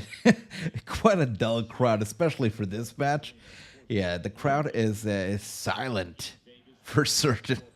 Okay, now we've got Berto going chin first into the top turnbuckle, and now Phoenix. Good stuff. From Ray Phoenix. Well, 10 seconds ago, Ray Phoenix had been on the end of a 5+ minute beating from Berto. And just when you started to write off the newcomer, he turns it around in a blink of an eye. All right, Phoenix back up to his feet over here, and now a big ass chop to the chest. There you go, a couple of chops right there to Berto. Wow, 6 chops in a row. Phoenix is feeling it. Honestly, Randy Orton wants an opponent at WrestleMania. Take Ray Phoenix. Really, I mean, yeah, why not? I think Ray versus Orton would be a far entertaining match than Orton versus Solo. Solo versus Orton makes no sense, honestly. Solo Sakoa, I feel like with the kind of hype that he has behind him, he deserves to be in the Honor the Giant Memorial Battle Royal, not WrestleMania, you know? It doesn't make sense.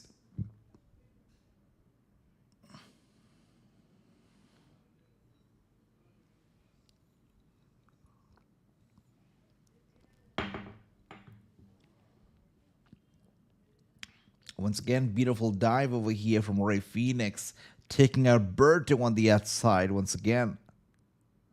Look at that.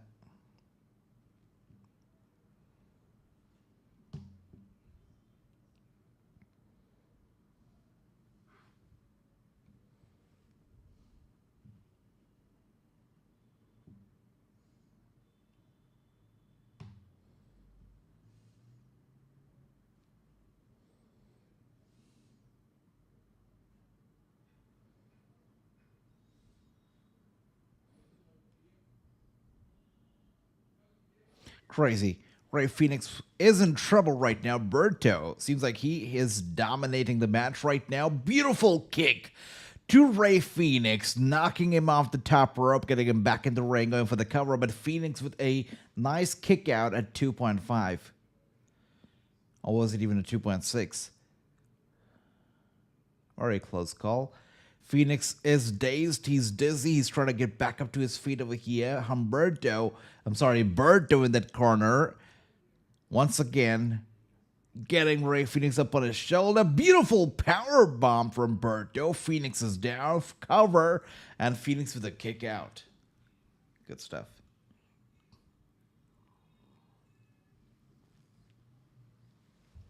That should have got the job done.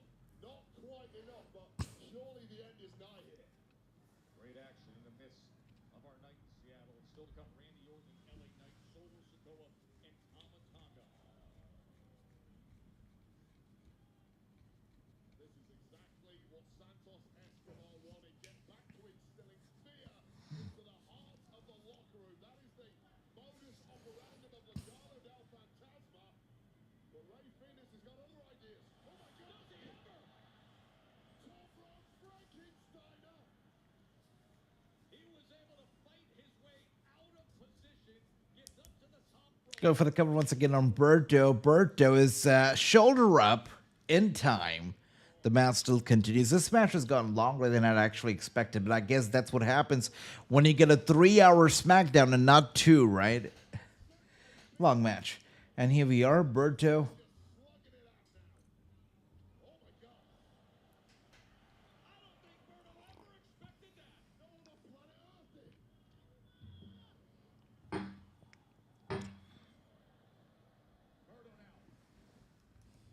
Gets him up top. Looking for trouble. Oh, no. Delivers big time for the win. Well, we saw about 4 reversals in a row there. From man to man, but Berto coming up trumps in. If I'm not wrong, this is only the second match of the night, right? I mean, we got a couple matches, but that was all within the Gauntlet match. So I guess this is the second official match of the night. Interesting. And we've been watching for about 90 minutes. Okay. The celebrated luchador. Well, the Gauntlet was a pretty long match, so that's that. And Berto. Oh! He gets the boots up. Well, moonsault attempt. It just took a beat too long. Impressive athleticism from Berto. But Ray Phoenix with the perfect timing to get those boots up. Berto's not here. Goodbye,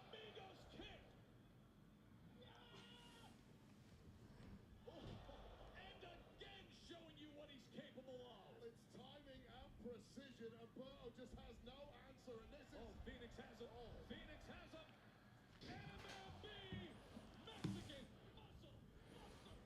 Well, Mexican Muscle Buster, quite a name over here for that finisher, but Rey Fenix with the victory, and he's hugging the referee. Okay.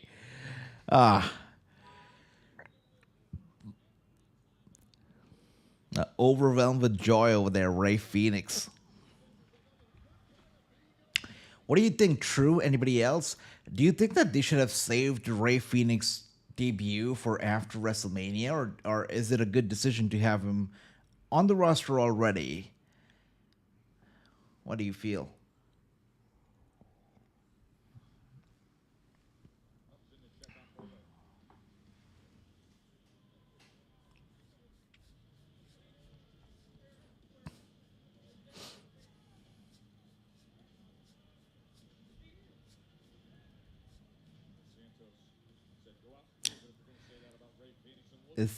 Don't trust.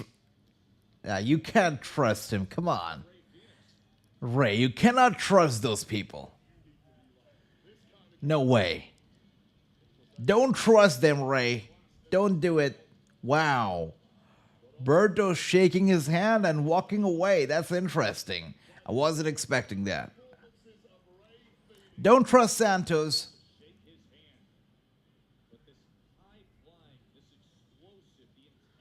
Is Santos Escobar looking to recruit Rey Fenix into his team? I see. Well, whatever that was, but it seems like Santos could be looking for some recruitment opportunity there. Okay, interesting. From the newest face to an unexpected face here tonight, the prodigy, Roxane Perez. All right, Ricky has got the big old eyes over here for Roxane Perez. David, welcome. Good to see you. Take matters into my own hands and speak to Aldis because as the runner-up of this year's Women's Royal Rumble, I would gladly compete for the WWE Women's Championship at WrestleMania because, Byron, I'm a professional. At 23 years old, the prodigy is ready to steal the show because clearly Tiffany Stratton just can't handle the pressure.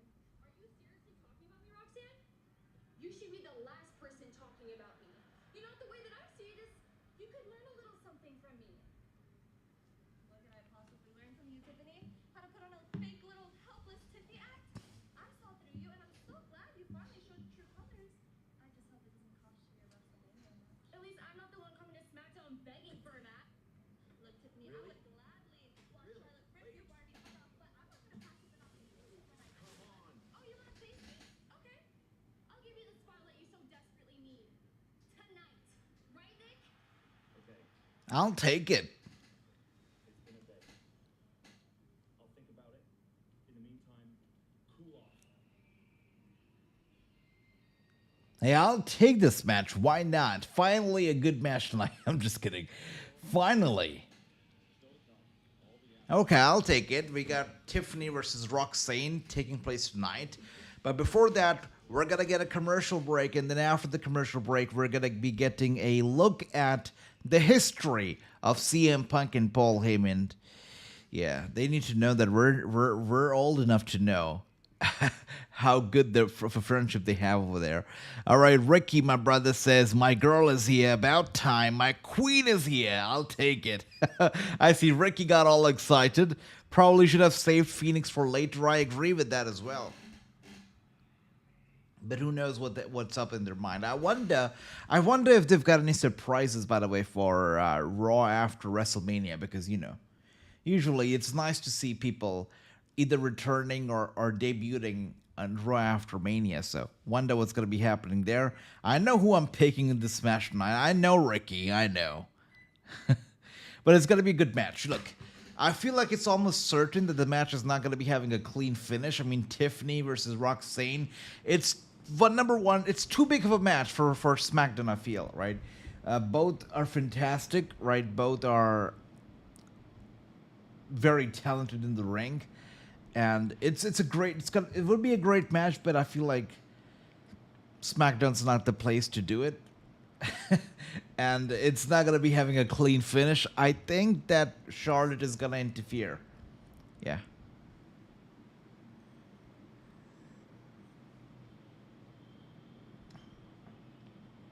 Honestly, that'd be crazy. That would be crazy, true. We do know that Heyman now owes Seth Rollins a favor. And the most predictable outcome of this is that Heyman and Punk, they align. But if Heyman walks out with Seth, it's going to revitalize Seth Rollins. You know, once again, he's all about the reinvention. It would reinvent Seth. And this could be the closest that we would ever get to Seth Rollins being that authority figure that he once was. You know, I would like that a lot. I would actually like that a lot. I would love that. So I agree with that, True. I mean, if that happens, hell yeah.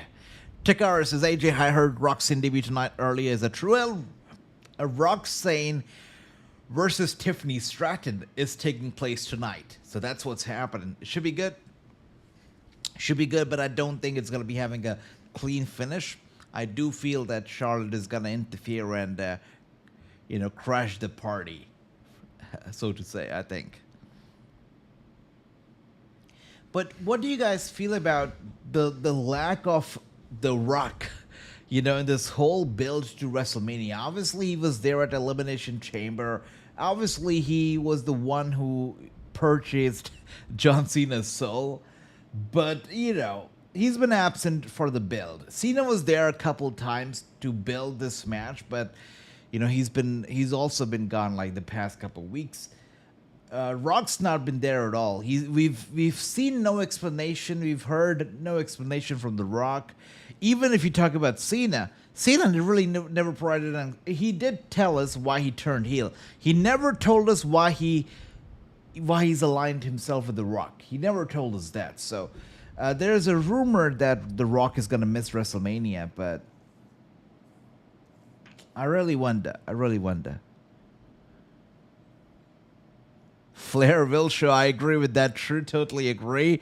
Great name for her as well. I knew they would do this match because Tiffany knows Roxane, and there's old rivalry from NXT. Yep, you're right. Your guess was right, and it will be a good match. You know, both are just athletically sound. Roxane is fantastic, so is Tiffany. So it'll be a good match. And now we're back from the commercial break, and now we're getting a slideshow of CM Punk and Paul Heyman, the friendship. First met CM Punk when he walked into the doors of OVW in Louisville, Kentucky. Talk about a young man who has walked in here and made a name for himself. I'm talking about Punk. He's different. He's unique. He's one of a kind. He's the first CM Punk. It was obvious to me from the first day that I met CM Punk, this was the guy. And once they saw it, the whole game changed. I present to you CM Punk. I owe my career to Paul Heyman, 100%. Paul fought for me. He gave me a shot.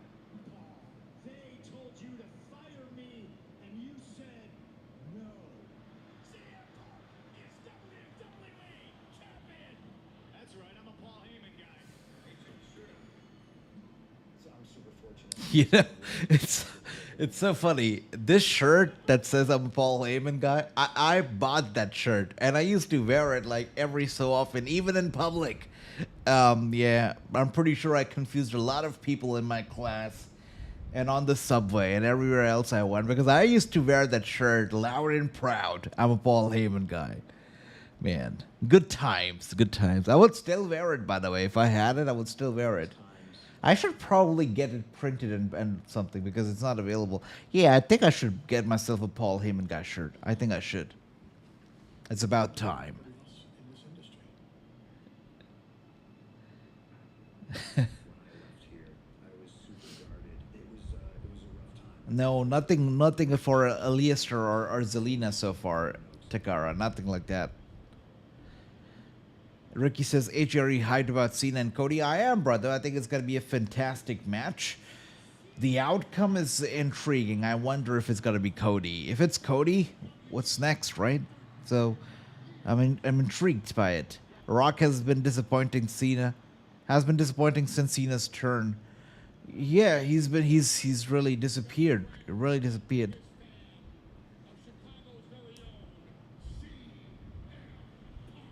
Of course, and I think it's a match that is bound to happen, especially with the spear and stuff.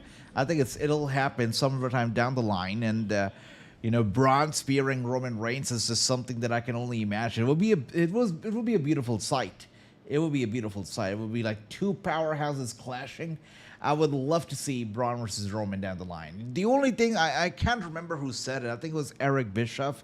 I think. But I think it was Eric Bischoff who said that the only thing that could come in Braun Breaker's way is the height. But I think he's going to be just fine. Roman versus Brock is going to be a good match. And whenever it happens, I'll be hyped. I'll be hyped. Good favor. The history of Punk and Heyman and their foundation. So come tonight a look back at how Seth Rollins reacted to Punk and Heyman being reunited.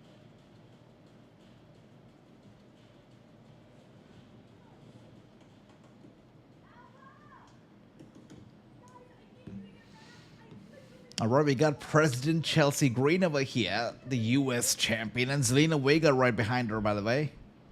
Really tough on you girls. No, that means you're gonna have to pick one up and do it all on your own. You never get to do it. I guess we're just gonna have to see what kind of a champion you really are. Bye. Wow. Wow, that Secret Service sucks. Really?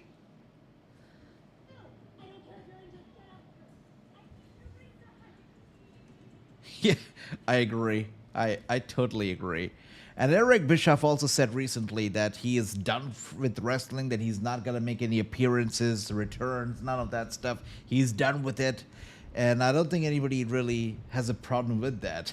But yeah, Eric apparently is just going to stick to YouTube for the foreseeable future. And here we are now, Zelina Vega looking good.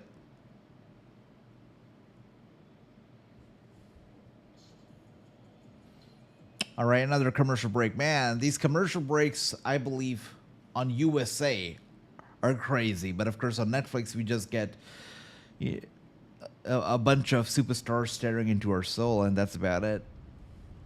Me, him, oh, Tim. Him. Oh, Jim. I am him. You need a Snickers. Man. In a world where pronouns and using pronouns is really criticized and looked down upon now, the only one who can get away with it is Carmelo Hayes. He can call himself him all day long and nobody's gonna bat an eye. But of course, using pronouns is a thing of the past. People don't want to use pronouns. They don't like to use pronouns. Some people still do, and obviously they get criticized for it, but using pronouns is no longer cool. It was cool a couple years ago. Now it's not. Zelina looking good, says True. As always, looking great. That's for sure. And now we've got a couple superstars staring into her soul again, as we are now on commercial.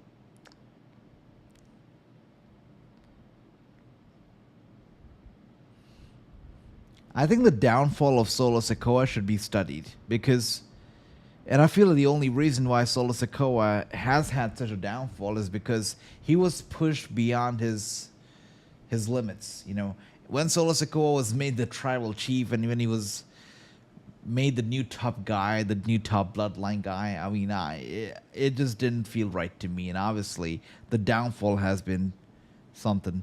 Lots of mentally disturbed people walking around freely, is true. You know, true, this might be a little politically incorrect, but I've got to say that there was lots of craziness going around a couple of years ago, and a lot of it has been fixed, right? So it's good to see that.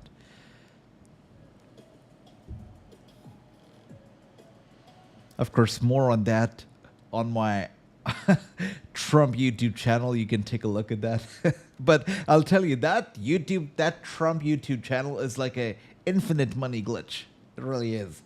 Just get on there on the live, and it's like people just flowing in, you know. The other day I did a live stream on it, and I had like, 100,000 live viewers. It's crazy. But I guess that's the power of Trump for you. All right. But you're right. It's good to see things getting back to normal now, right? It's good to see that.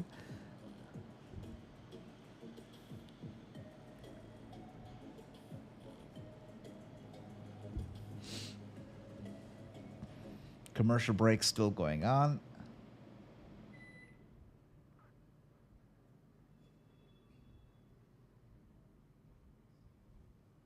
Hey, my brother Anil is here, by the way. Good to see you, Anil.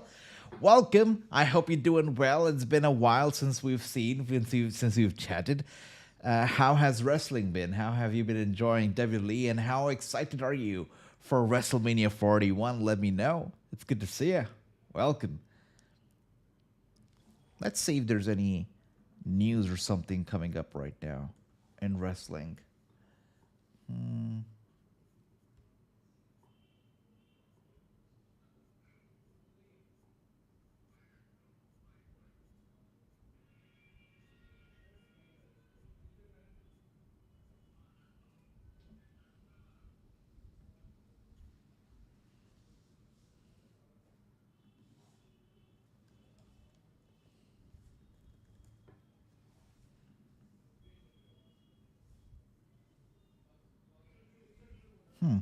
So interesting. I wasn't expecting this, but there's a, by the way, Chelsea Green is over here, but there's a report on Jordan Grace and her WWE salary. So it says that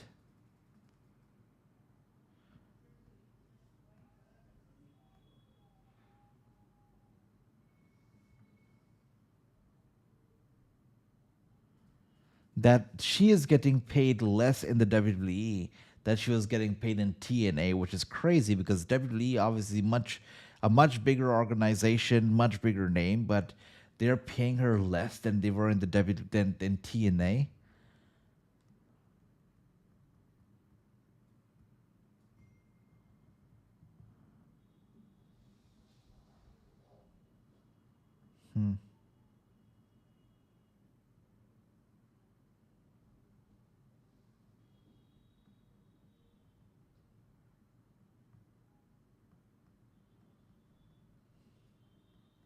Oh, I see. Okay, so it says that Grace. It said that Scott D'Amore apparently said that she's making less money in WWE than in TNA because she wanted to bet on herself, but they did some. They ran a little bit of an investigation on it. They looked into it. How is she making less in WWE? But now it's being said that she's making a standard main roster star payment, main roster star salary, which is above 7 figures, pretty good. In the company, she's making more money than she did in TNA. She's making a better salary over here than she did back in TNA. Obviously, WWE is paying her more. But there's a big decline in her overall salary, and that's because she's not doing OnlyFans now. So OnlyFans, it said that she was about to make her first million on there, but now she had to shut that down. So she's not doing that now, which is crazy. OnlyFans has become such a big source of income for these wrestlers now. It's insane, and people really pay on there. It still drives me crazy. Anyways, it seems like Zelina Vega already got the victory. Very quick match.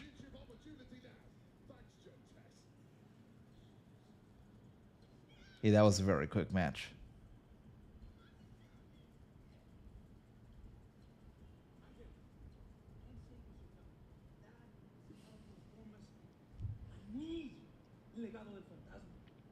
Berto, I'm gonna beat him.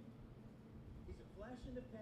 And what were your words? Oh yeah, a flying lizard. Your words.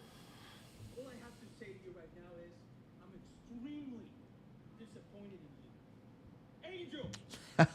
Look who's here. My brother Andy over here. Good to see you, Andy. Welcome. You know, the party doesn't start unless Andy arrives. Good to see you, brother. Welcome. Hope you're doing well. Great seeing you.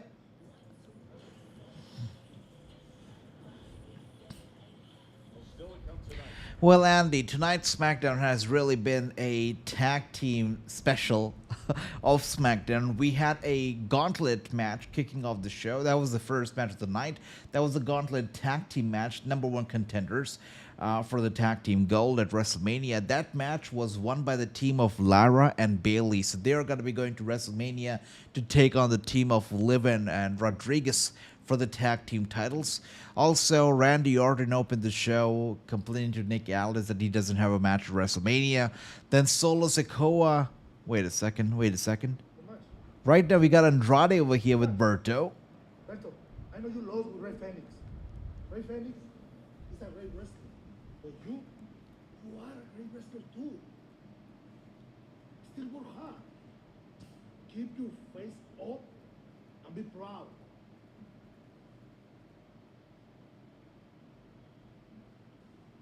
Mind your own business.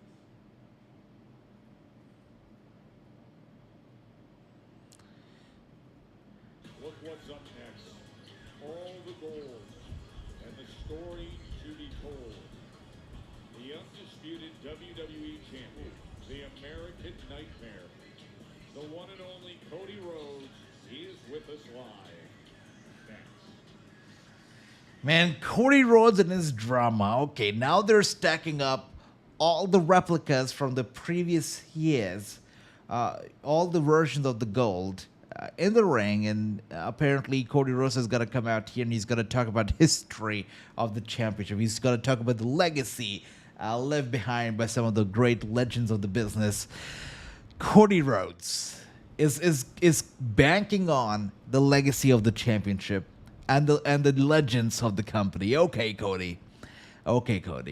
Good for you. But okay, we're back to a commercial break, and we're going to be back with the Cody Rhodes promo in a little bit. Once again, little recap. We started off the show with Randy Orton and Nick Aldis. Randy proposed to Aldis that, hey, if you want to get in the ring with me, let's do it at WrestleMania. And then Solo Sakoa comes in, and we see a little bit of a sneak attack, should I say, or the numbers game, when Solo and Tama Tonga get in the ring, and they start attacking Randy Orton after talking for a little bit. And then we had LA Knight, out of all people, come out and make the save, which led to them finalizing the main event of the night, which is going to be LA Knight and Randy Orton versus Solo and Tama. That's going to close the show, I think. And we also have a big match that's coming up, which is going to be Tiffany Stratton versus Roxane Perez.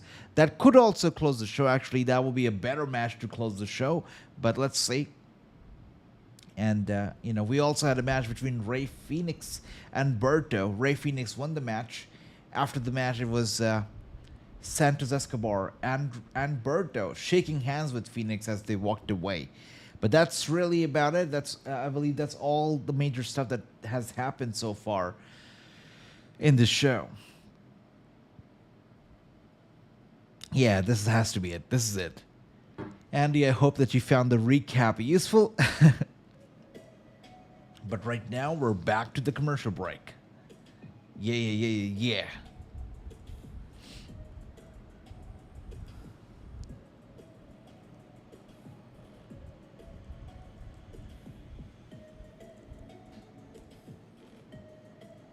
By the way, guys, I've got to ask, right, because I'm watching it for so long, what's up with Tangaloa? Like, where is he? Do you know if he's injured? Where is he? Why is he absent from television? Is he fired? Where is Tangaloa? Anybody knows? Let me know. And let's see. We got Andy says, sounds like a typical SmackDown. Yeah, a 3-hour SmackDown. 3-hour. So we are 1 week away from WrestleMania, Andy. How are you feeling? Are you excited about WrestleMania? Do you think it's a good build to the show of shows? Are you hyped? Let me know. All right, lots long commercial right there, by the way. He's still out from his injury from Raw. Really? Wow, long time already, yeah? Guys, what if Aleister Black returns, giving Cody Rhodes a black mass at WrestleMania? It would be nice. It would be nice, but the only question is, would it make sense to a lot of people? I mean, it would hype a lot of people for certain, but would it make sense? I mean, you talking about, this is almost the equivalent. It's not the same, but it's almost the equivalent of The Rock versus John Cena at WrestleMania 28. It's almost as big, right? So would it make sense to Aleister Black to pop up and do that when the world is watching? I don't know. But it would be nice to do it maybe on the Raw after WrestleMania. That'd be nice. But WrestleMania itself, I don't know if Aleister Black is capable enough to steal the spotlight, you know. I don't think so. But maybe Raw after Mania, and I would not mind. Well, let's see what happens, brother. Good idea, though. Good idea.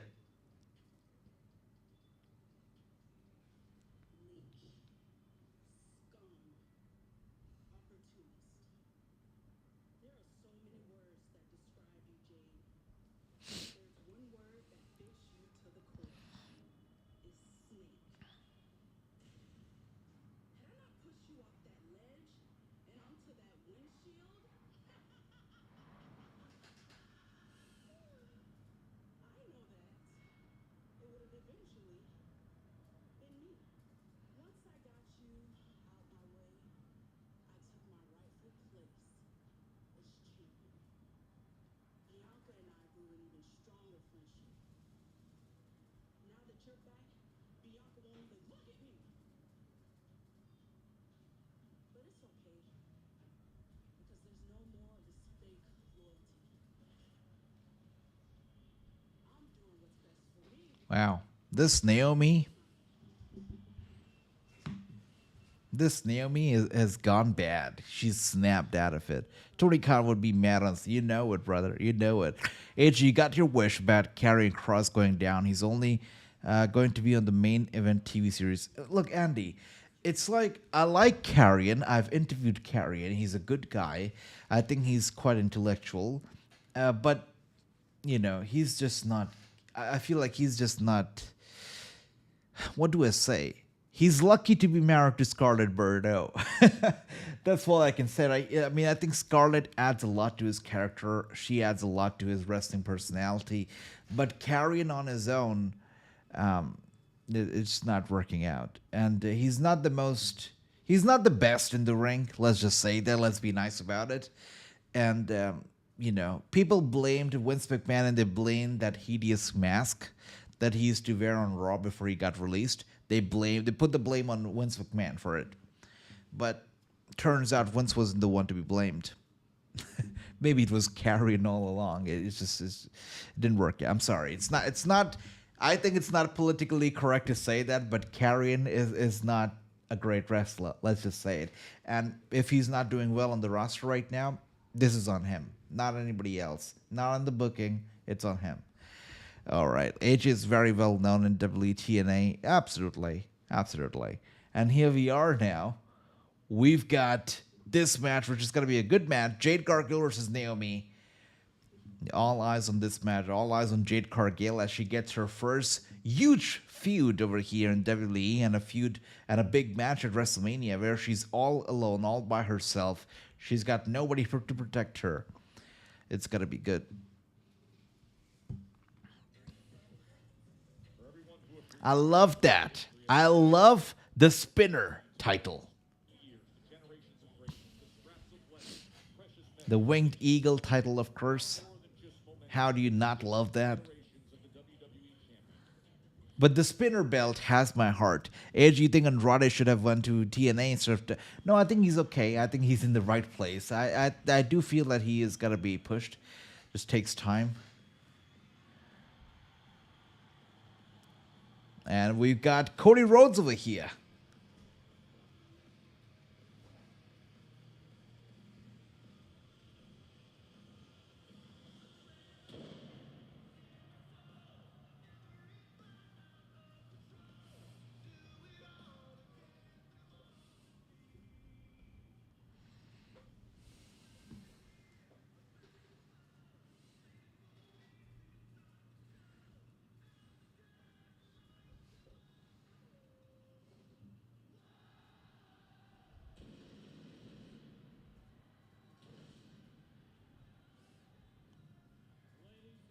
And I was rewatching Cody Rhodes' entrance from WrestleMania 38, I believe. Yeah, Yeah, well, when Cody Rhodes returned to the WWE, I was rewatching that entrance, and it was just so off. The pyro was so off. He wasn't doing the woa back in the day. It was just so off. Everything about that entrance was so off, but it was still the best entrance that Cody Rhodes has had in WWE because that was his return entrance. That was the entrance where everybody's jaw was hitting the floor. Nobody could believe it. I think Tony Khan was also watching. It was crazy. The whole entrance was so off from a production angle, from the production side of things, but the most memorable entrance ever. What a great entrance. The Winged Eagle title, better known as the WWF belt, was my favorite. I know, brother, lots of emotions with that title. For a lot of people, that title means a lot. To me, it's the spinner belt, you know. I feel like one of the best looking titles till date. One of the most memorable titles till date. I still remember John Cena carrying the title. I think the title looked good on everybody. I remember Randy Orton, you know, the 2009 Randy Orton, the very sleek, very slim, the Viper Orton carrying that belt, looking great doing so. I remember the belt on CM Punk looking great. Even The Rock, who actually defamed the belt, but it still looked good on him as well. It was a good belt. SmackDown at the T-Mobile Arena. That will be filled Let's see. with Raw Superstars, SmackDown Superstars, and then the Hall I got no idea, Takara. I got no idea. What can I tell you? What do you feel? down the street at the Fountain Blue. 2 events in one night next Friday. And then, of course, this guy in the spotlight against John Cena. And what feels far bigger than simply just a title defense.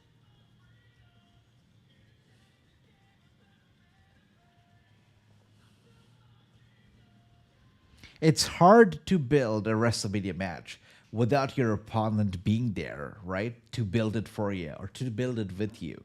It's like a one-sided affair. I mean, Cody Rhodes is trying hard to build this match, build the excitement for it, but I don't know.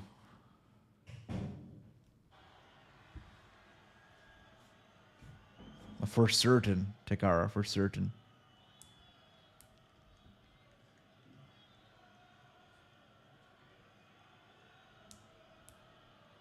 The fans singing Cody Rhodes over here.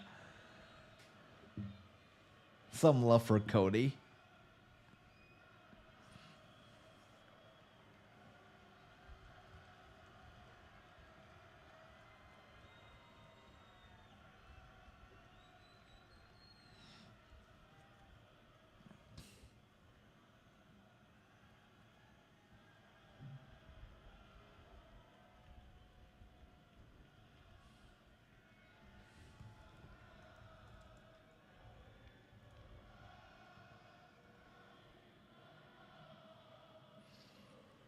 I agree. He would definitely fit in. I can imagine him versus Dragunov would be fantastic. Him being in, that the Escobar family, right? Legado del Fantasma would be great. I agree with that. No, absolutely agree with that. Yeah, for certain. And who knows? Maybe down the line he gets signed. Never know. How old is he, by the way? What's his age? Is he in his 30s? Maybe late 30s? Flustered. Thank you very much, Seattle. You have always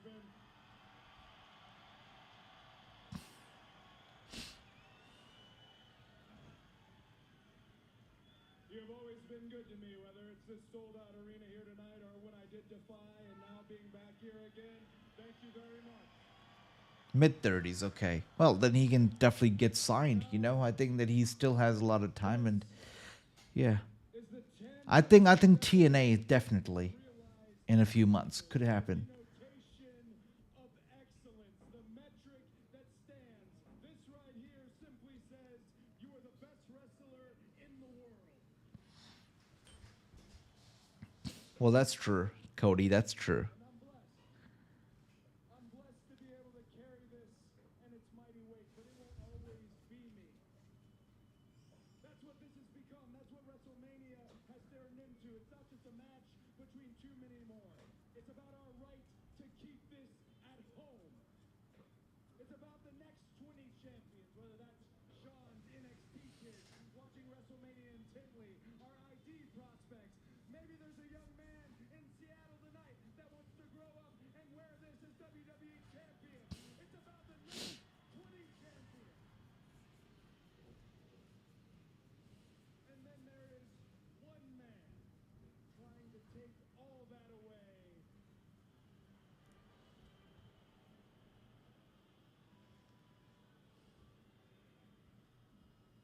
John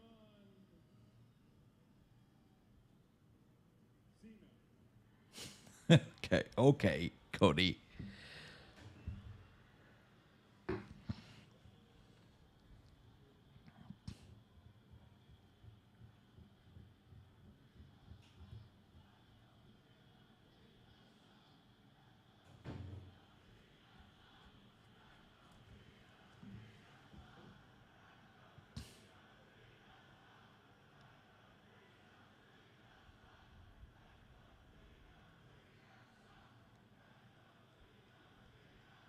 John Cena has neglected to make Seattle part of his farewell tour. He has opted to be in Vegas for SmackDown next week. Well, I guess he has to be in Vegas for SmackDown next week. It's like a day before WrestleMania. He's got to be there, Cody. The ring in London, but one thing he said that sticks with me. He referred to me and the placement of my tattoo. He said me having this tattoo makes me a common fan.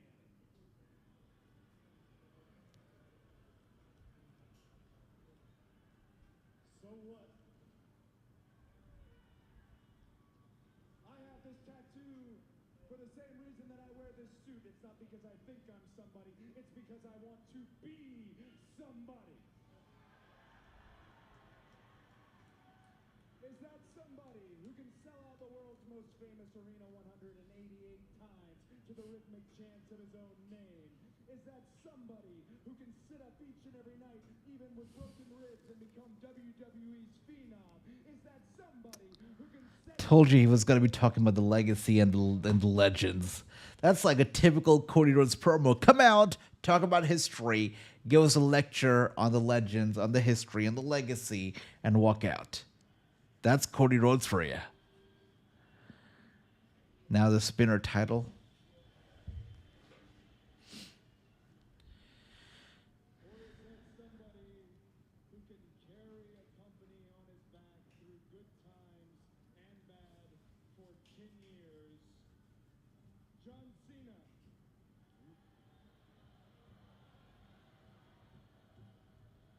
John Cena looks at this and considers it a bad thing. I don't.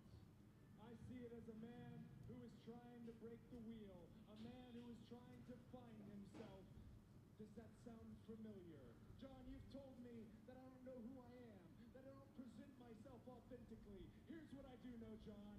I'm the WWE champion, and you are not. You know, Takara, Andy, I feel like if Jack Cartfield can be like a WWE ID prospect, there's chances of even Vikingo and others being there. So I feel like there's going to be more IDs in the future, right? WWE ID prospects. And I think he has a fair chance at being one of them in sometime, right? You never know. Are you thinking you'll be? Yes, absolutely, Andy. I'll be here for Raw as well on Monday. Yeah, 100%. We'll be here. We'll be watching the show together. That's right.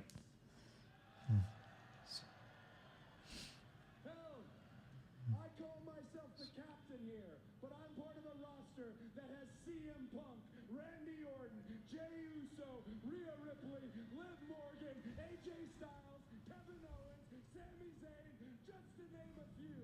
We make each other better.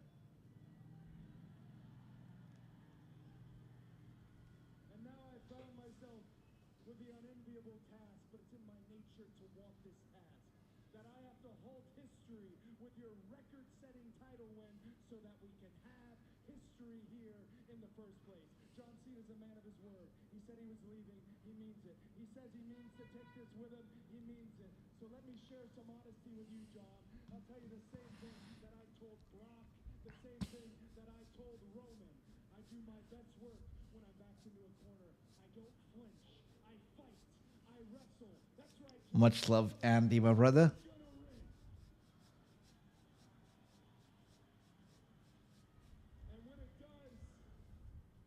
I'm not. Wait. So there's one Havoc that I'm familiar with and actually very good friends with. Oh, Brooke Havoc. Okay, now I know. I couldn't put the face to the name, but now I do. Of course, she's great. She's great. I'm definitely a fan of hers. Yep. I've seen her on AEW Dark, right? A couple times. She's great.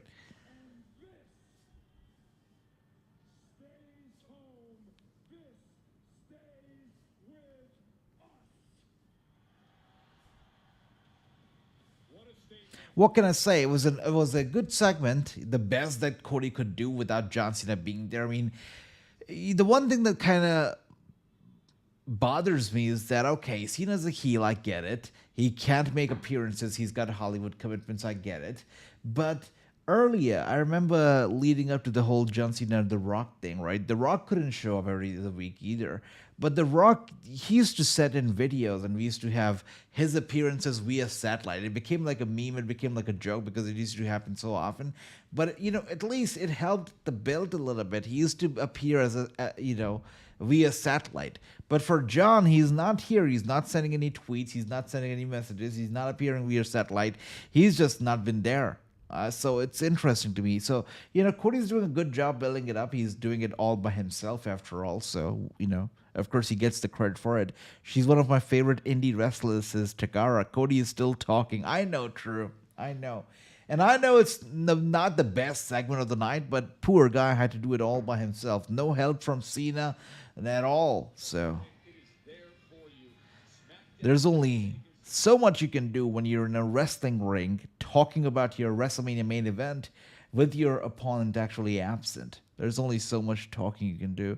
With that being said, we are done with nearly 2 hours and 15 minutes of the show. We got about 45 minutes left. And John Cena's got to be back next week, a day before WrestleMania on SmackDown. Yeah, that's right, Andy. That's right, brother. It'll be interesting. The match itself at WrestleMania is going to be interesting.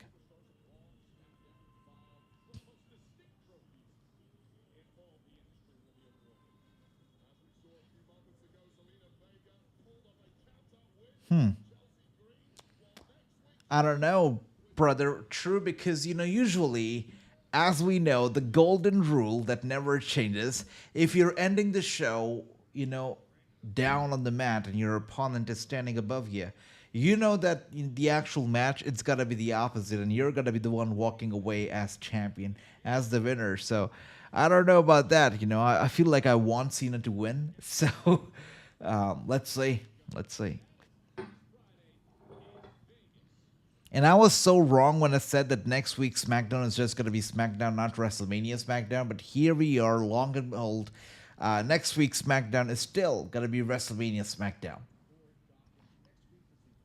Some things, they never change. What can I tell you? Yeah, next week's show is the go-home show. That's right, Ann. That's right, true. Yeah. But you know what? We like more to see. Well, last week we saw a video of them talking about how they don't care about the gold, they don't care about the chains, they don't care about the grills, they don't care about the reality shows. But you know what? Quite frankly, we can't care about things if you don't have. Andy, it's interesting. Great question, by the way. Do I want Ric Flair to be there? I would have liked Ric Flair to be there, but Ric Flair has been really not welcoming to the idea of John Cena breaking his record, even despite of Cena and his accomplishment and all that he's done to the industry and what a great guy he is. Ric Flair has never been candid about it, and I'm not sure if he's just staying in character. I don't think he is, but he's never welcomed the idea with open arms to that Cena would break his record. He always keeps saying, "Oh, I would rather see Charlotte do it." Come on, Rick. Charlotte can do it too later on, but Cena doing it, I think it makes sense, and I would like to see it. We got KK over here, by the way. Great to see you. Welcome, and the episode has been May. When you're starting off the show with a segment that ends up in a tag team main event, you're in for an average episode, and that's the truth. When the show started and we had that segment with Randy and Nick Aldis, then we had Solo come in. I knew that this was gonna be mid, but then when it turned into a main event tag team match, I knew it was gonna be mid. So yeah, it really has been a mid show. Once again, great to see you. Welcome. Hope you're doing well, brother. I hope you have been enjoying the build to WrestleMania, by the way. We are just a week away from Mania now. Flair is still under an AEW contract, according to him. Yeah, that's the fun part. By the way, Tiffany Stratton looking good as she walks out here. This is going to be a good match. Tiffany versus Roxane. Of course, I 100% believe that Charlotte Flair is going to interfere and is going to take out Tiffany. We've got ample of time left, by the way. We've got easily about 45 minutes left before the show's got to be over, so should be good. But right now we are on a commercial break. We got Andy saying, AJ, since Mariah May has been off AEW TV, she's been filming episodes on her YouTube channel. Wow, I see. Mariah May is great. She can take all the time that she wants to recover, to heal. I feel like one of the biggest assets of AEW right now is Mariah May. She's great. So is Tony Storm. Just fantastic. Much love, Andy and Shrew. You guys are great. With that being said, commercial break is upon us once again, and I'm getting Cody Rhodes staring into my soul. Now we got Randy Orton.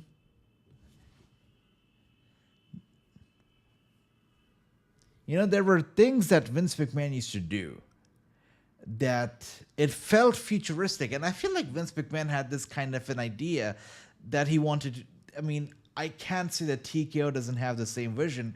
They also think ahead, and they also want to take the company to the future, and they're doing pretty well right now. The Netflix deal is a big deal, so they're doing great. But Vince McMahon was a little bit crazy like me, right? Like, I try to do things a little bit different, just get creative, try to experiment with stuff.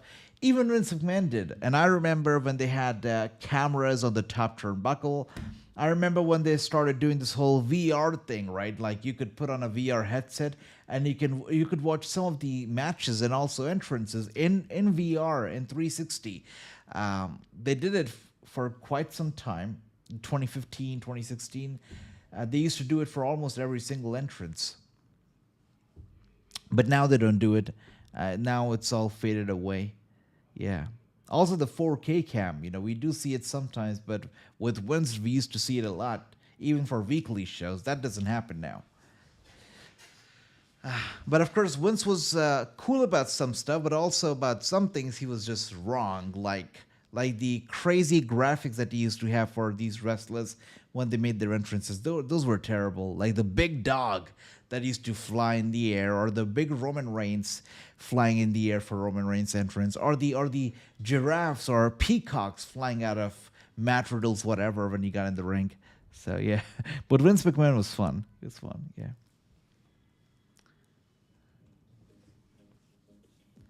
All right.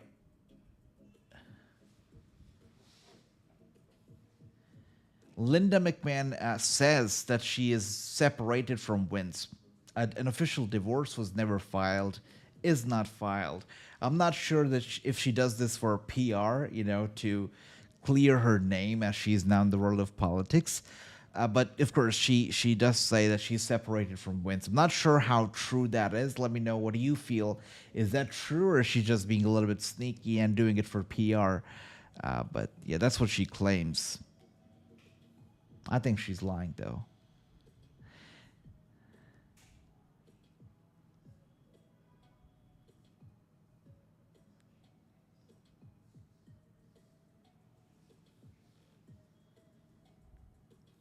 Lots of commercials.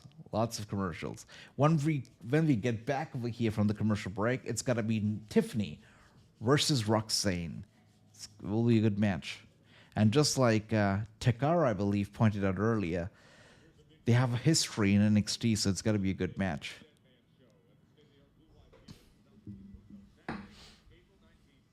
By the way, they call it WrestleMania week, right, officially now. But I feel like WrestleMania week is slowly turning into WrestleMania month. You guys, I'm pretty sure you guys all know about WrestleMania After Dark events, right? that are happening. Actually, I believe on 4 different days, which is insane, right? You got celebrities like MGK, Florida, Rob, and many more actually joining these events as well. These are basically after parties that are happening, I believe, 4 simultaneous days, and they're all happening in Vegas. So yeah, this whole WrestleMania week is turning slowly into WrestleMania month.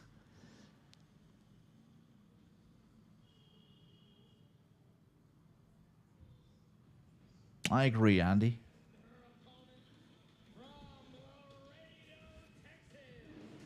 That's a good way to look at it. And here we are now with Roxane Perez making her entrance. Perez hasn't been in the ring with Tiffany Stratton since the 2020 Looking good. Rumble. Tiffany eliminated Roxanne that night. Then you fast forward to this year's Royal Rumble, Wade, and it was Roxanne who nearly shocked the world, nearly earned a chance to face Tiffany at WrestleMania. She had that record-setting performance, was the runner-up to Charlotte Flair. Berto, of course, is heading to WrestleMania. Roxanne has certainly been vocal in putting her name forward as a potential alternate in WrestleMania. Should a competitor need to be replaced due to their lack of professionalism? I think we know who I may be talking about there. Well, let's get into that just for a moment because we brought it up earlier and there's no denying. We acknowledged the viral video from earlier today and the discipline that was put forth to both Tiffany Stratton and Charlotte Flair as Charlotte Flair was asked to go home for the remainder of the week. But we've got a good one right in front of us here. Oh yeah, Andy, this is gonna be good. Tiffany and Roxane going at it right now. Tiffany now grabbing the arm of Roxane a bit too quickly. Roxane though gets her in the corner trying to climb, it seems. Oh dear. Tiffany just pushing her back to the mat over here. Roxane Perez now in a headlock. Tiffany Stratton sent to the ropes, rebounds, shoulder tackle. Roxane goes down. Tiffany is so good, right? She's always been good in the ring. But now, as she's champion, as she progresses, as she improves, you can tell that she's better than ever.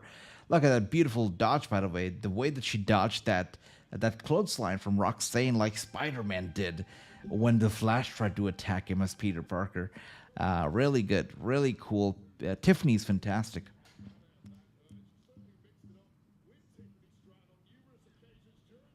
And now Roxane grabbing her by her hair, sending her back to the mat. Roxane with a little cartwheel in the ring and a slap to the face of Tiffany. Tiffany is not taking that well, and a big slap right here from Tiffany to Roxane. Roxane going down one more time. Once again, Tiffany gets her down, and Roxane just being tossed around the ring right now, really. In trouble over here. Tiffany, once again, has her where she wants her. Looks like she could be going for a suplex right there. That's right. From Tiffany to Roxane. Roxane is down.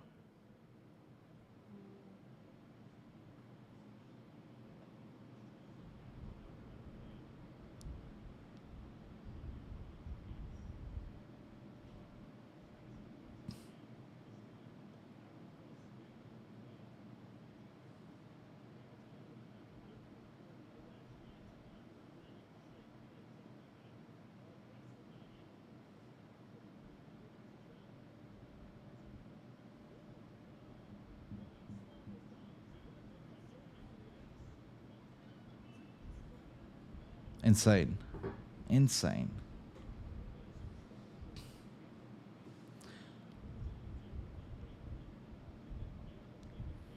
Tiffany's basically getting beat up right now at the hands of Roxane. Look at that. That was hard to watch. The way she just stomped on the arm of Tiffany. And Tiffany has been sent to the outside right now of the ring. Where she got to be careful. You don't want any injuries before WrestleMania, right? And Roxane now, as Tiffany slides back into the ring, Roxane follows her through. In the ring at the moment, Roxane sending Tiffany back once again.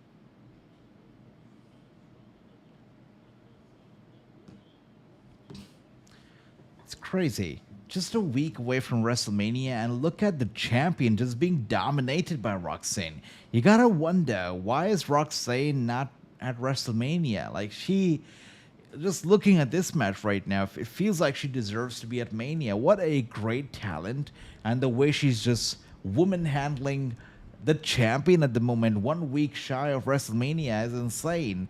Without a doubt, Charlotte is going to interfere, but what a dominant performance here from Roxane tonight. We got Andy saying, WWE better not screw Tiffany over at WrestleMania. Rhea was able to bounce back from her loss to Charlotte because her loss came from her fight with her. That's true. That's true.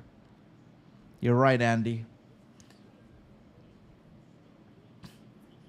But let's be honest, even Rhea Ripley, of course, was able to bounce back, and she's good. But let's be honest, Rhea Ripley and the hype behind Ripley is not the same as it was last year, right? It's gone down a little bit, and right now I feel like Liv Morgan is at that position that Rhea Ripley was enjoying last year. Not calling it the Dominic effect, but definitely something going on there. And here we are now, Roxane once again, the armbar locked in. Tiffany in trouble. Roxane still continues her very dominant performance so far. And Tiffany trying to turn the tables around, shoulders down. Roxane kicks out.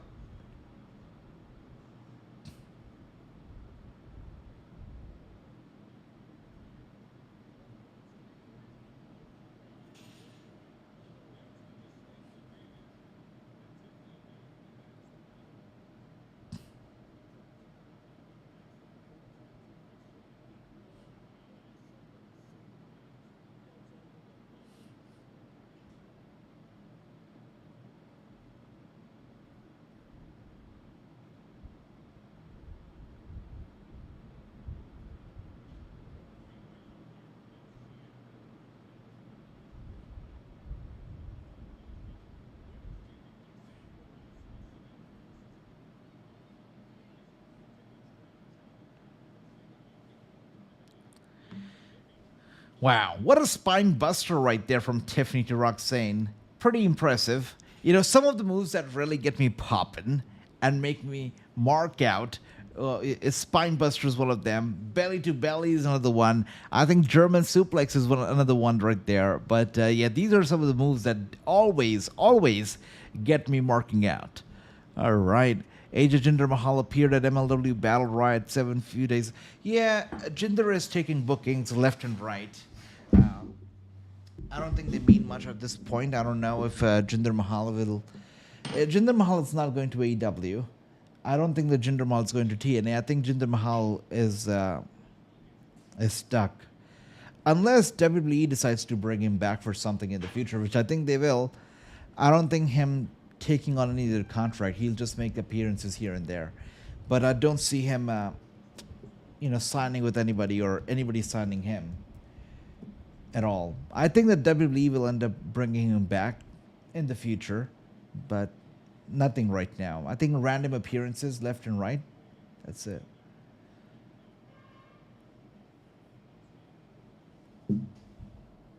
But thanks for letting me know, Brother Randy.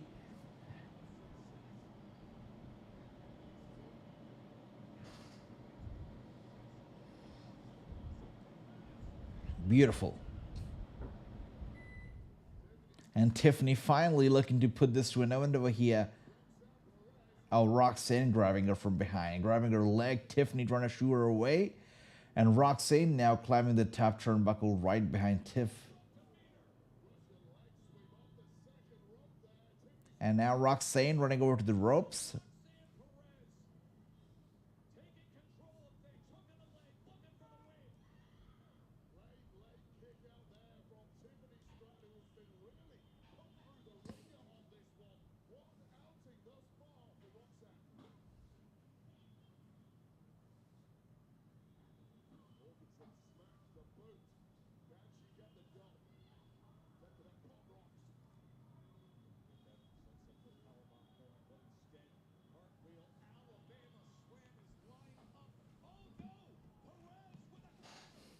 Interesting.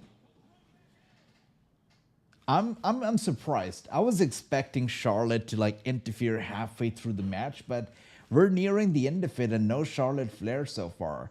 Wow, it would suck if like Tiffany pins or mates Roxanne tap out, because I wouldn't want Roxanne to go down this match. You know, great talent. She needs the big W's, not the L's.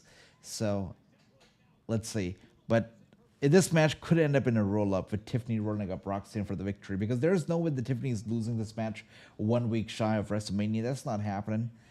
But I've got a feeling that it's got to be a roll up or something. Going for the cover now on Roxanne Perez is Tiffany going for. Oh, dear. Wow, not even a roll up. Not even a roll up. That's crazy. A victory fair and square for the champion, who's looking good tonight, by the way, over Roxanne Perez. Roxanne was great. I'd like to see her win some big matches in the future, but here we are. Tiffany wins, and as expected, Charlotte Flair arrives, sending Tiffany straight into the barricade and now throwing her jacket on top of Tiffany, sending her face first into the ring post. Tiffany goes down. Charlotte did an interview a couple of years ago, or last year, where she said that Tiffany, when she was in NXT and she was fresh and new, Tiffany approached Charlotte and she totally fangirled over her and told her that, hey, you know what? You are my inspiration. I've been watching you since I was a little kid. Look at that.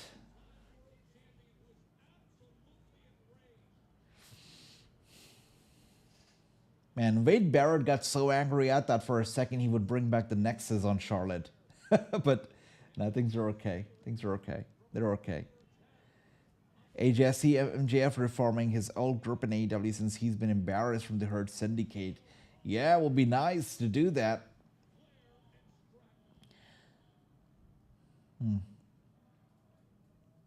With that being said, we are done with that match, and as expected, it was a banger of a match. I think without doubt, Tiffany versus Roxane was the best match of the night in terms of the match quality, the best. Of course, we've had a Gauntlet tag team match earlier today, which was, it was an average Gauntlet. But the one lady who really stole the show was Lyra, because I still cannot take my head off the fact that Lyra, she lifted Piper Niven and hit her with the body slam. A power bomb. It was great. So Lyra was great, and of course this match here, Tiffany and Roxanne, great match. Andy says, AJ, Charlotte and Tiffany last week when Andy, that's what they're saying, and that's what people want to believe. But I feel like it was a part of the script all along. They're saying it was off script. I don't think so. I feel like it couldn't be, because Charlotte is a professional, and I know that Tiffany respects Charlotte, right? Not taking into consideration the current feud, Tiffany respects Charlotte. I feel like it was 100% a part of the script. They're trying to make it look like it wasn't, but I think it was, and that's the part of the game. That's what I think. But let me know if you think otherwise. But I feel like it was part of the plan. It was a script all along. I think so.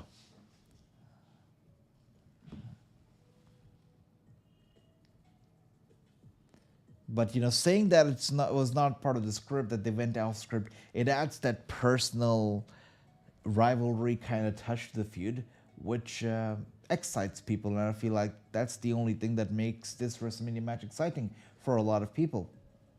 But I'm excited about this match anyways, because it's gotta be amazing in the ring. They're both gonna steal the show. They're gonna do great. By the way, commercial break going on once again.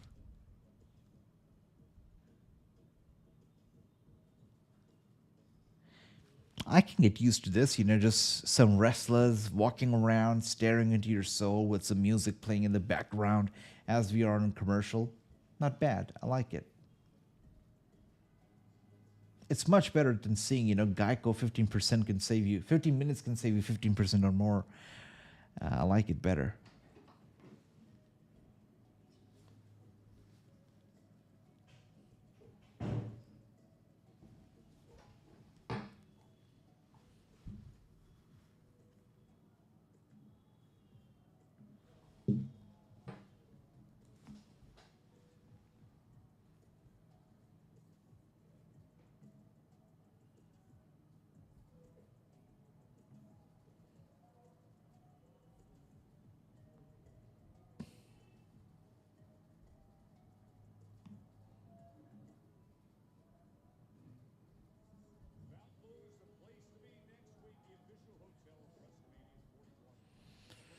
I'm looking at the news right now, and it says that because of the whole tension between China and US, some of the products that are going to be heard the most, the biggest, are game consoles, computers, toys, phones, laptops. It's crazy. Yeah, things are going to get interesting.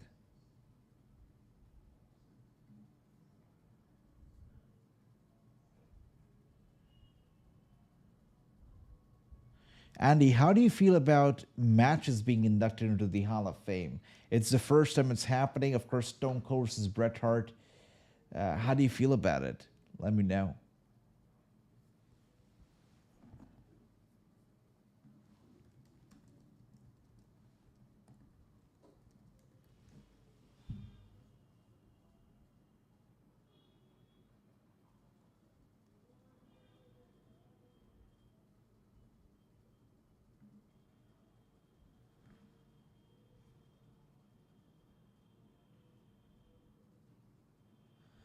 That's crazy. I was just saying earlier during the watch along,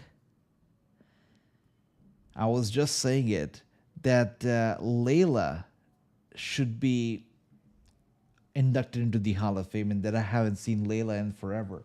And now I'm reading that Layla has confirmed that she will be at the Hall of Fame to support Michelle McCool.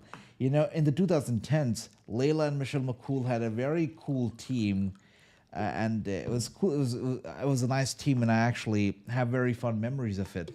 So I was wondering if Layla would ever return, and it's good to see that she's going to be there at Hall of Fame to support Michelle McCool. It's nice, and I feel like it's about time that she will also be inducted into the Hall of Fame. She deserves it.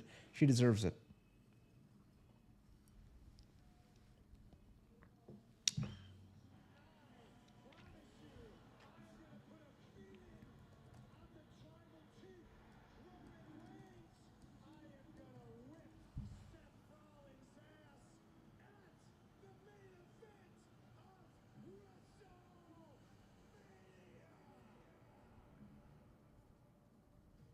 I feel bad for you, Paul Heyman.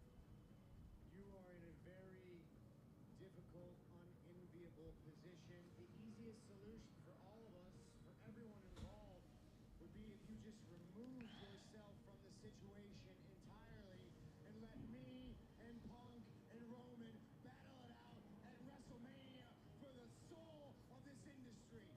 I would take it as a privilege to remove you from the situation right here, right now. Don't put your damn hands on me again! That's true, Andy. It was such a great faction. I mean, great team. It lasted quite long, and if I remember, they didn't even turn on each other, right? They were just friends till the end of it. So they're a good team. Yeah, that's great. It's just one of those examples where both the people involved in the team, they supported each other, helped each other, and definitely they worked good as a team. But there are also some teams right now that it feels like one person is pushing the other down. Instead of pushing them ahead, they're pulling them down. That's what it feels like. It feels like the team is more of a liability than anything else. But with Michelle and Layla, they were both supporting, helping each other, and elevating each other together. So it was nice. It was nice. Right now you see a lot of teams like that Caden and Katana Chance. It's like one person is pulling the other down, and I can't tell who's pulling who down, but that team is not working out and should not be a thing. That Caden and Katana thing, it should be over very quickly. I would rather see Caden, Carter, and B-Fab in a tag team than Katana and Caden. I think that it just doesn't make sense. It doesn't make sense. Let's see. Mickie James needs to go in the Hall of Fame as well. If I'm not wrong, Candice Michelle is not in the Hall of Fame either, right? I think she's another one who should be in the Hall of Fame. I think she deserves it. She really went through a tough time in the WWE. That was the time women's wrestling wasn't popular, it was seen more of an eye candy thing. And Candice Michelle was somebody who still stayed classy during that time and was a good wrestler. I think Candice Michelle deserves an induction as well in the WWE Hall of Fame, and I think it's a matter of time before she gets it. Anyways, we are now down to the final 30-40 minutes of SmackDown, so let's see how it's gonna be. Well, actually, not 30-40, actually the last 20 minutes. Time flies. You got final 20 minutes of SmackDown. Of course, it's gonna be the main event time. It's a tag team match between Randy Orton and Sami Zayn, and LA Knight versus Solo Sakoa and Tama Tonga. That is the main event tonight. And again, just like I said before, I'll say it again. Anytime the show starts with a segment that eventually turns into a tag team main event, you know that show is going to be average. And tonight's SmackDown was nothing but average. This is going to be a good match at WrestleMania. AJ Styles versus Logan Paul. No build to it whatsoever.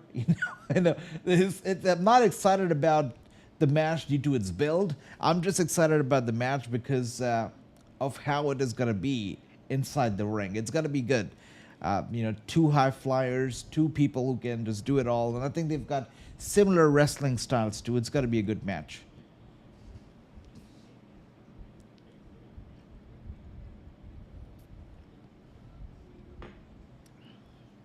The first ever WrestleMania on Netflix. It better be good, right? It better be good.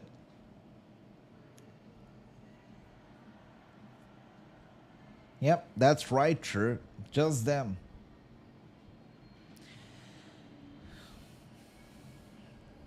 And I think Jacob Fatu is going to win because, yeah, LA Knight is okay, but LA Knight is just one word, yeah, and that's it. That's it. That's the only reason why he's champion.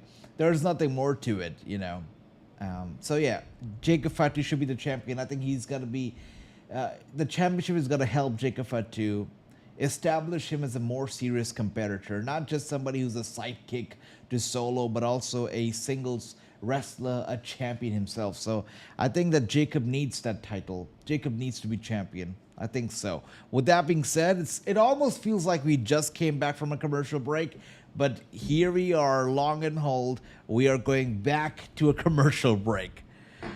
All right. That's it. That's it. Let's see what else do we have going on over here.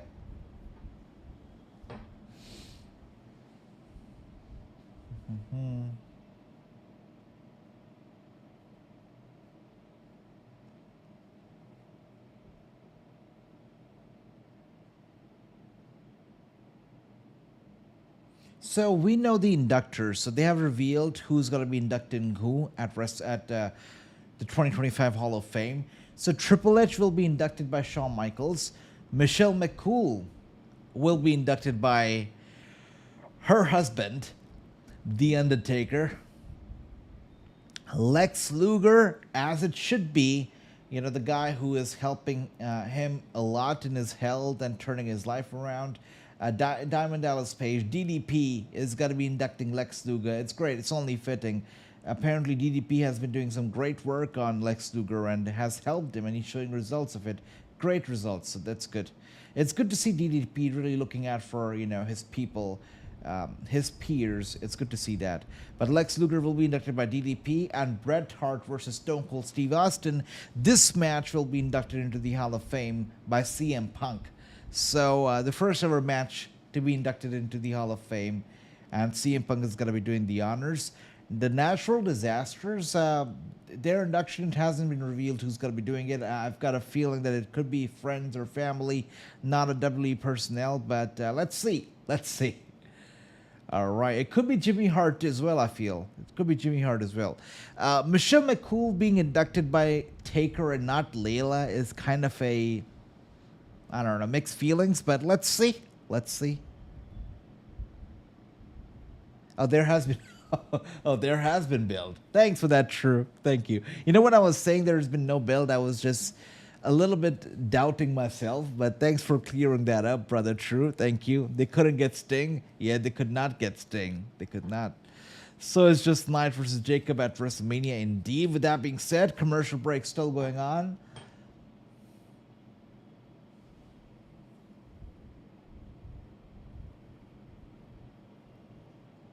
But it's interesting. Do you think that Bret Hart versus Stone Cold, do you think this match is the right fit to be the first ever to be inducted into the Hall of Fame, or should it have been some other match? Let me know your thoughts. I'm happy. I feel like it's just great that we have this new category now.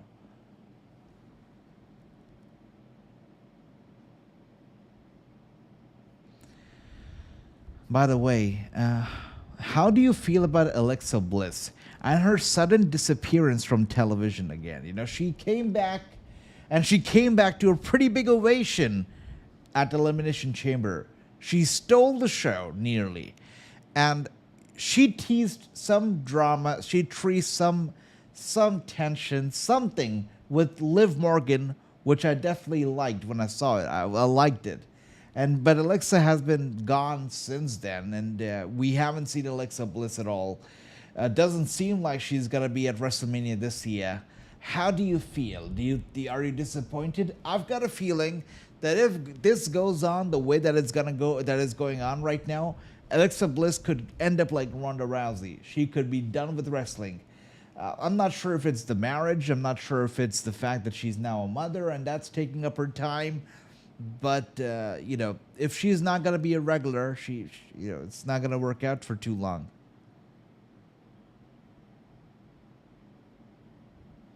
Yeah, I wonder, or maybe true. You're right. Maybe they have nothing for her, and maybe it could be the Wyatt Six. Maybe that's why they have nothing for her. Maybe because they wanted something with her and the Wyatt Six, but. Who knows what's going on with the Wyatt Six? I heard that Bo Dallas was injured, but then I heard that he was cleared. But obviously, they're going to be missing WrestleMania, so that's another thing right there. I really wonder what's going on with that. I do. But here we are now with LA Knight. Yeah. The U.S. champion. He should be counting the number of days that he's going to be holding on to the title now, because Jacob's coming. Jacob's coming for the title.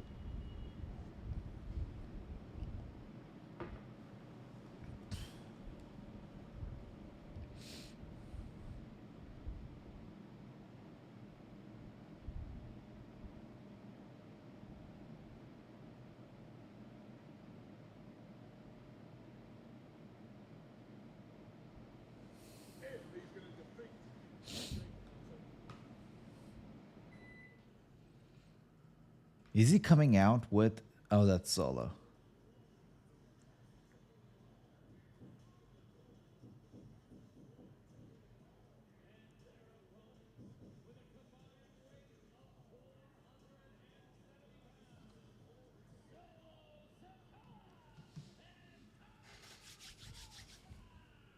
Of course, we see a lot of Solo Sakoa week after week. This will actually be his first official match, of course, up the chain.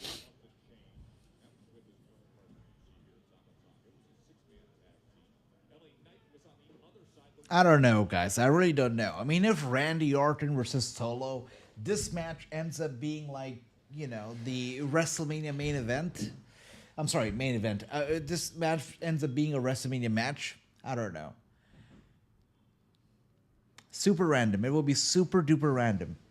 It would make no sense, at least to me it would make no sense. You know what I would say? Randy just ditch LA Knight, screw him over in this match, punt the hell out of him, do whatever you want, get yourself inserted into this US title match. I think that'd be better for you, rather than having a meaningless match with Solo Sikoa. Just start a new rivalry with LA Knight out of nowhere. That would be better. I mean, if I were Randy, I would do that. Yeah. And here we are now with Solo Sikoa. And Tama Tonga right there, double teaming up against LA Knight, and he's down. Randy Orton on the apron right now, trying to make the tag. LA Knight sent back to the Solo corner. And now Solo Sikoa landing a few punches to the head of LA Knight, staring at Randy before turning his attention back to LA Knight. LA Knight now punching Solo, punching Tama, setting him out of. Oh, there you go. But sending both the guys down on the mat. Finally, thanks for that. Tag being made to Randy Orton. Randy Orton in the ring right now. Some punches to the head of Solo Sakoa. Clothesline to Solo. Once again, Randy Orton with a nice dodge over here. And now a beautiful crossbody. So Sakoa down. Randy is feeling it. We are down to the final 9 minutes of the show, it seems. And now Solo Sakoa. Where he does not want to be. Randy Orton pulling him in. Looks like he's going to go for the DDT right there to Solo Sakoa. Solo's down. Randy is hearing some voices, and I'm thankful that he is. I mean, he has come out explosive, and this crowd is ready to roar. What a disaster for Sakoa and Tama Tonga. Wait a second. Oh, but instead of an arcade, we got a Samoan drop. And now Tama Tonga with a nice drop kick to LA Knight, knocking him off the apron right there.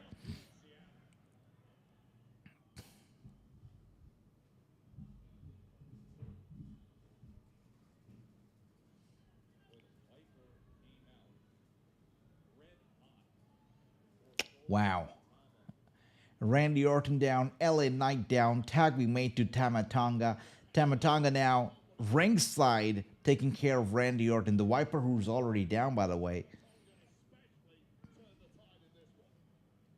Sending Randy Orton back into the ring over here. Tama Tonga.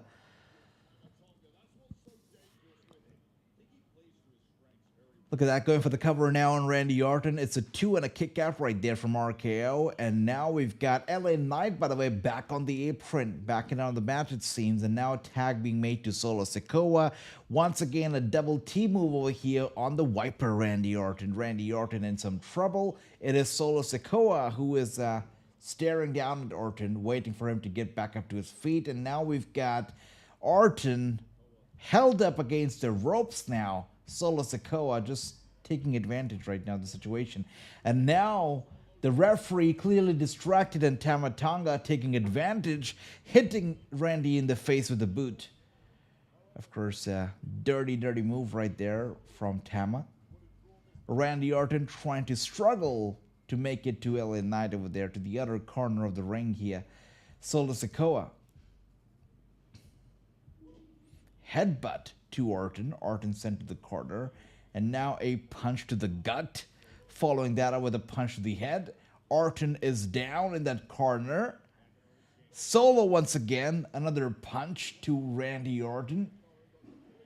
And now Randy Orton has had enough. A kick to Solo. Following that up with a few punches. Ricky says hello. Hey, Ricky.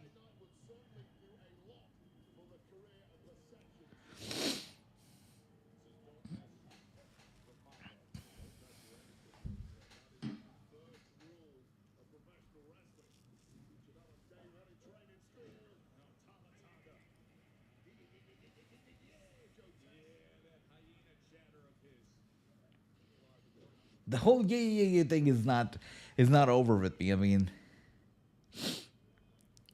I know Tama Tonga loves to do it, but and now a tag mate to Solo Sakoa. Randy Orton still down, by the way, still down. That's okay, brother Ricky. I hope you enjoyed your dinner. And here we are, headlock locked in on Randy Orton once again. Randy trying to overpower Solo, trying to get away from him, from the hold.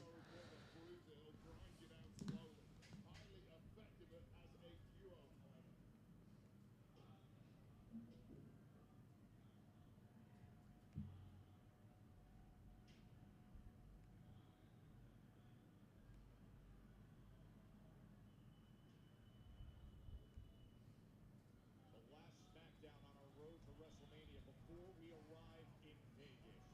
Randy Orton desperate to make the tag to LA Knight, but Solo Sakoa and Tama Tonga getting the best of it. Remember how the night started, Ray, when Randy Orton was out to discuss in front of his big crowd here in Seattle that his 20th WrestleMania is coming up. He wants to take part. Of course, the injury to Kevin Owens altered those plans, and then Solo Sakoa interrupted to hype up Jacob Fatu. And his claims go out and win the U.S.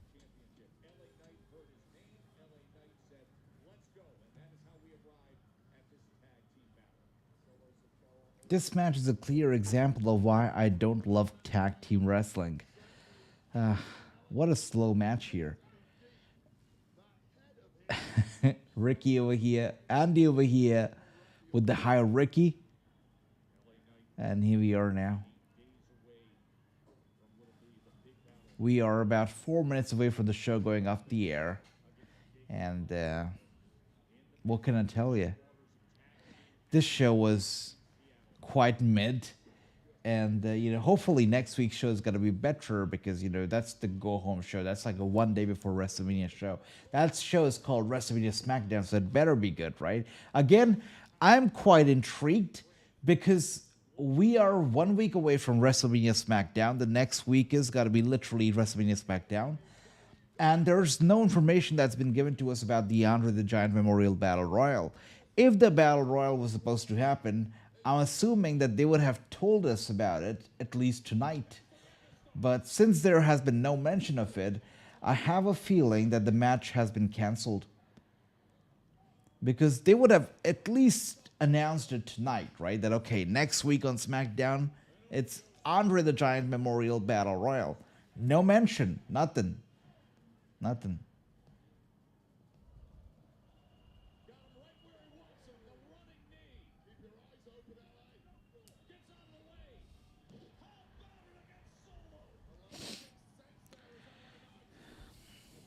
Yeah, I feel like this match is going to end up with Jacob Fatu interfering and taking care of LA Knight. Yeah, I got a feeling.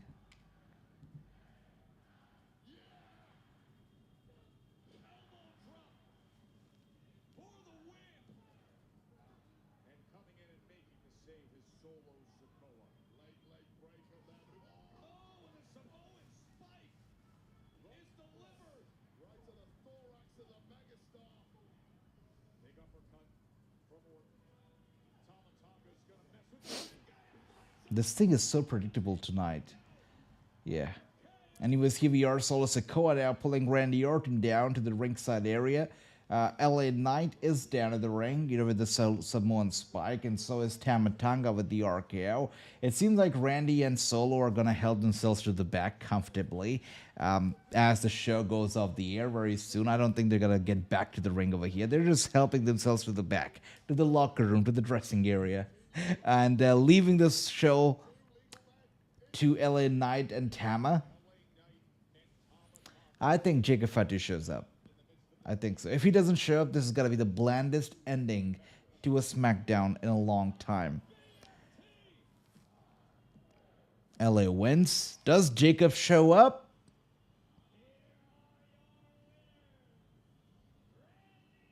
Of course, Randy and Solo ain't coming back. That's for certain. Does Jacob show up? There you go. Thanks for that. This whole thing has been so predictable. This show was the most... I am the worst at wrestling predictions. Ask True if you don't believe me. But this show was so predictable, I can't even. Good to see you. Welcome. What's up, brother?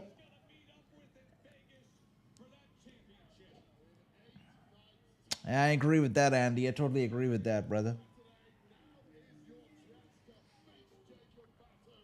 It seems like they're not doing it. It seems like they're not doing the Andre the Giant, because if they were, they would have at least mentioned it tonight, right?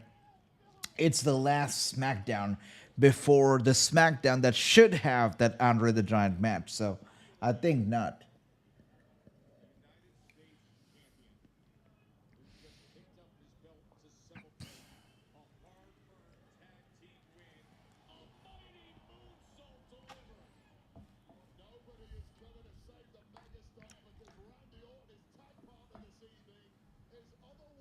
John Cena or Cody Wygott, brother.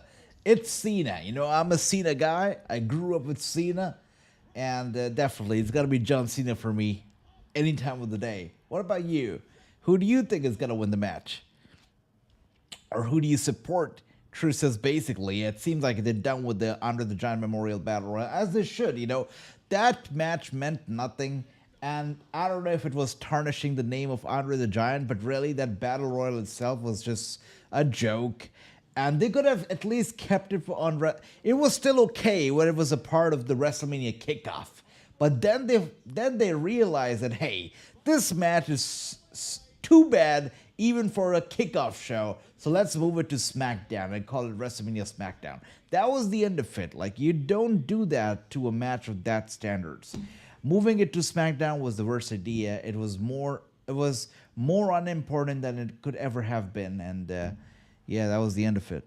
That was the end of it. I know, brother. I totally feel you. I totally do. John Cena, one of the reasons why I started watching WWE in the first place. But, this heel turn is interesting, is exciting. Hasn't delivered yet because we haven't seen him yet. It's going to be the first time that we're going to be seeing him in action at WrestleMania as heel Cena. So let's see how is it going to be, because obviously this is heel Cena. This is not Super Cena. If we look back and talk about his recent matches, they have been awful. Every single John Cena match ever since he became this Hollywood sensation, the matches have not been great. He has not been Super Cena. He has not been invincible. If you think about WrestleMania 39, John Cena literally lost. He lost to Austin Theory. So that's the kind of John Cena that we're talking about. So if this John Cena is the same John Cena we saw at WrestleMania 39, I think this John Cena is going to get hurt. This John Cena is going to take a beating. But this John Cena is also going to take the dirty tactics to win the match. So there's going to be a lot of ups and downs, lots of roller coaster awaits us in this main event of WrestleMania Night 2. I'm excited. I think it's going to be intriguing. And yeah. What can I tell you? It's going to be good. Well, I'll be seeing you guys on Raw on Monday for Raw this next week. It's going to be the last Raw, the go-home Raw before WrestleMania. So it should be good. But I'll be seeing you on Monday for Monday Night Raw. And hopefully it's going to be a much better show than SmackDown was tonight, because tonight's SmackDown was just a hot mess. It was a hot mess. Well, it was great being here once again with my brothers. Thank you so much, True. Thank you so much, Ricky. Thank you so much, Andy, Jonathan. I see we've got Brown Boy over here in the house. Thank you so much as well for being here. And I'll be looking forward to talking to you on Monday for Raw. Once again, thank you so much, everybody. I hope you all have a good night. I hope you all sleep well. And I'll be seeing you Monday for Monday Night Raw. Once again, thank you so much, guys. Take care. Monday should be a good day. Should be a good Raw. Thank you so much, guys. Take care.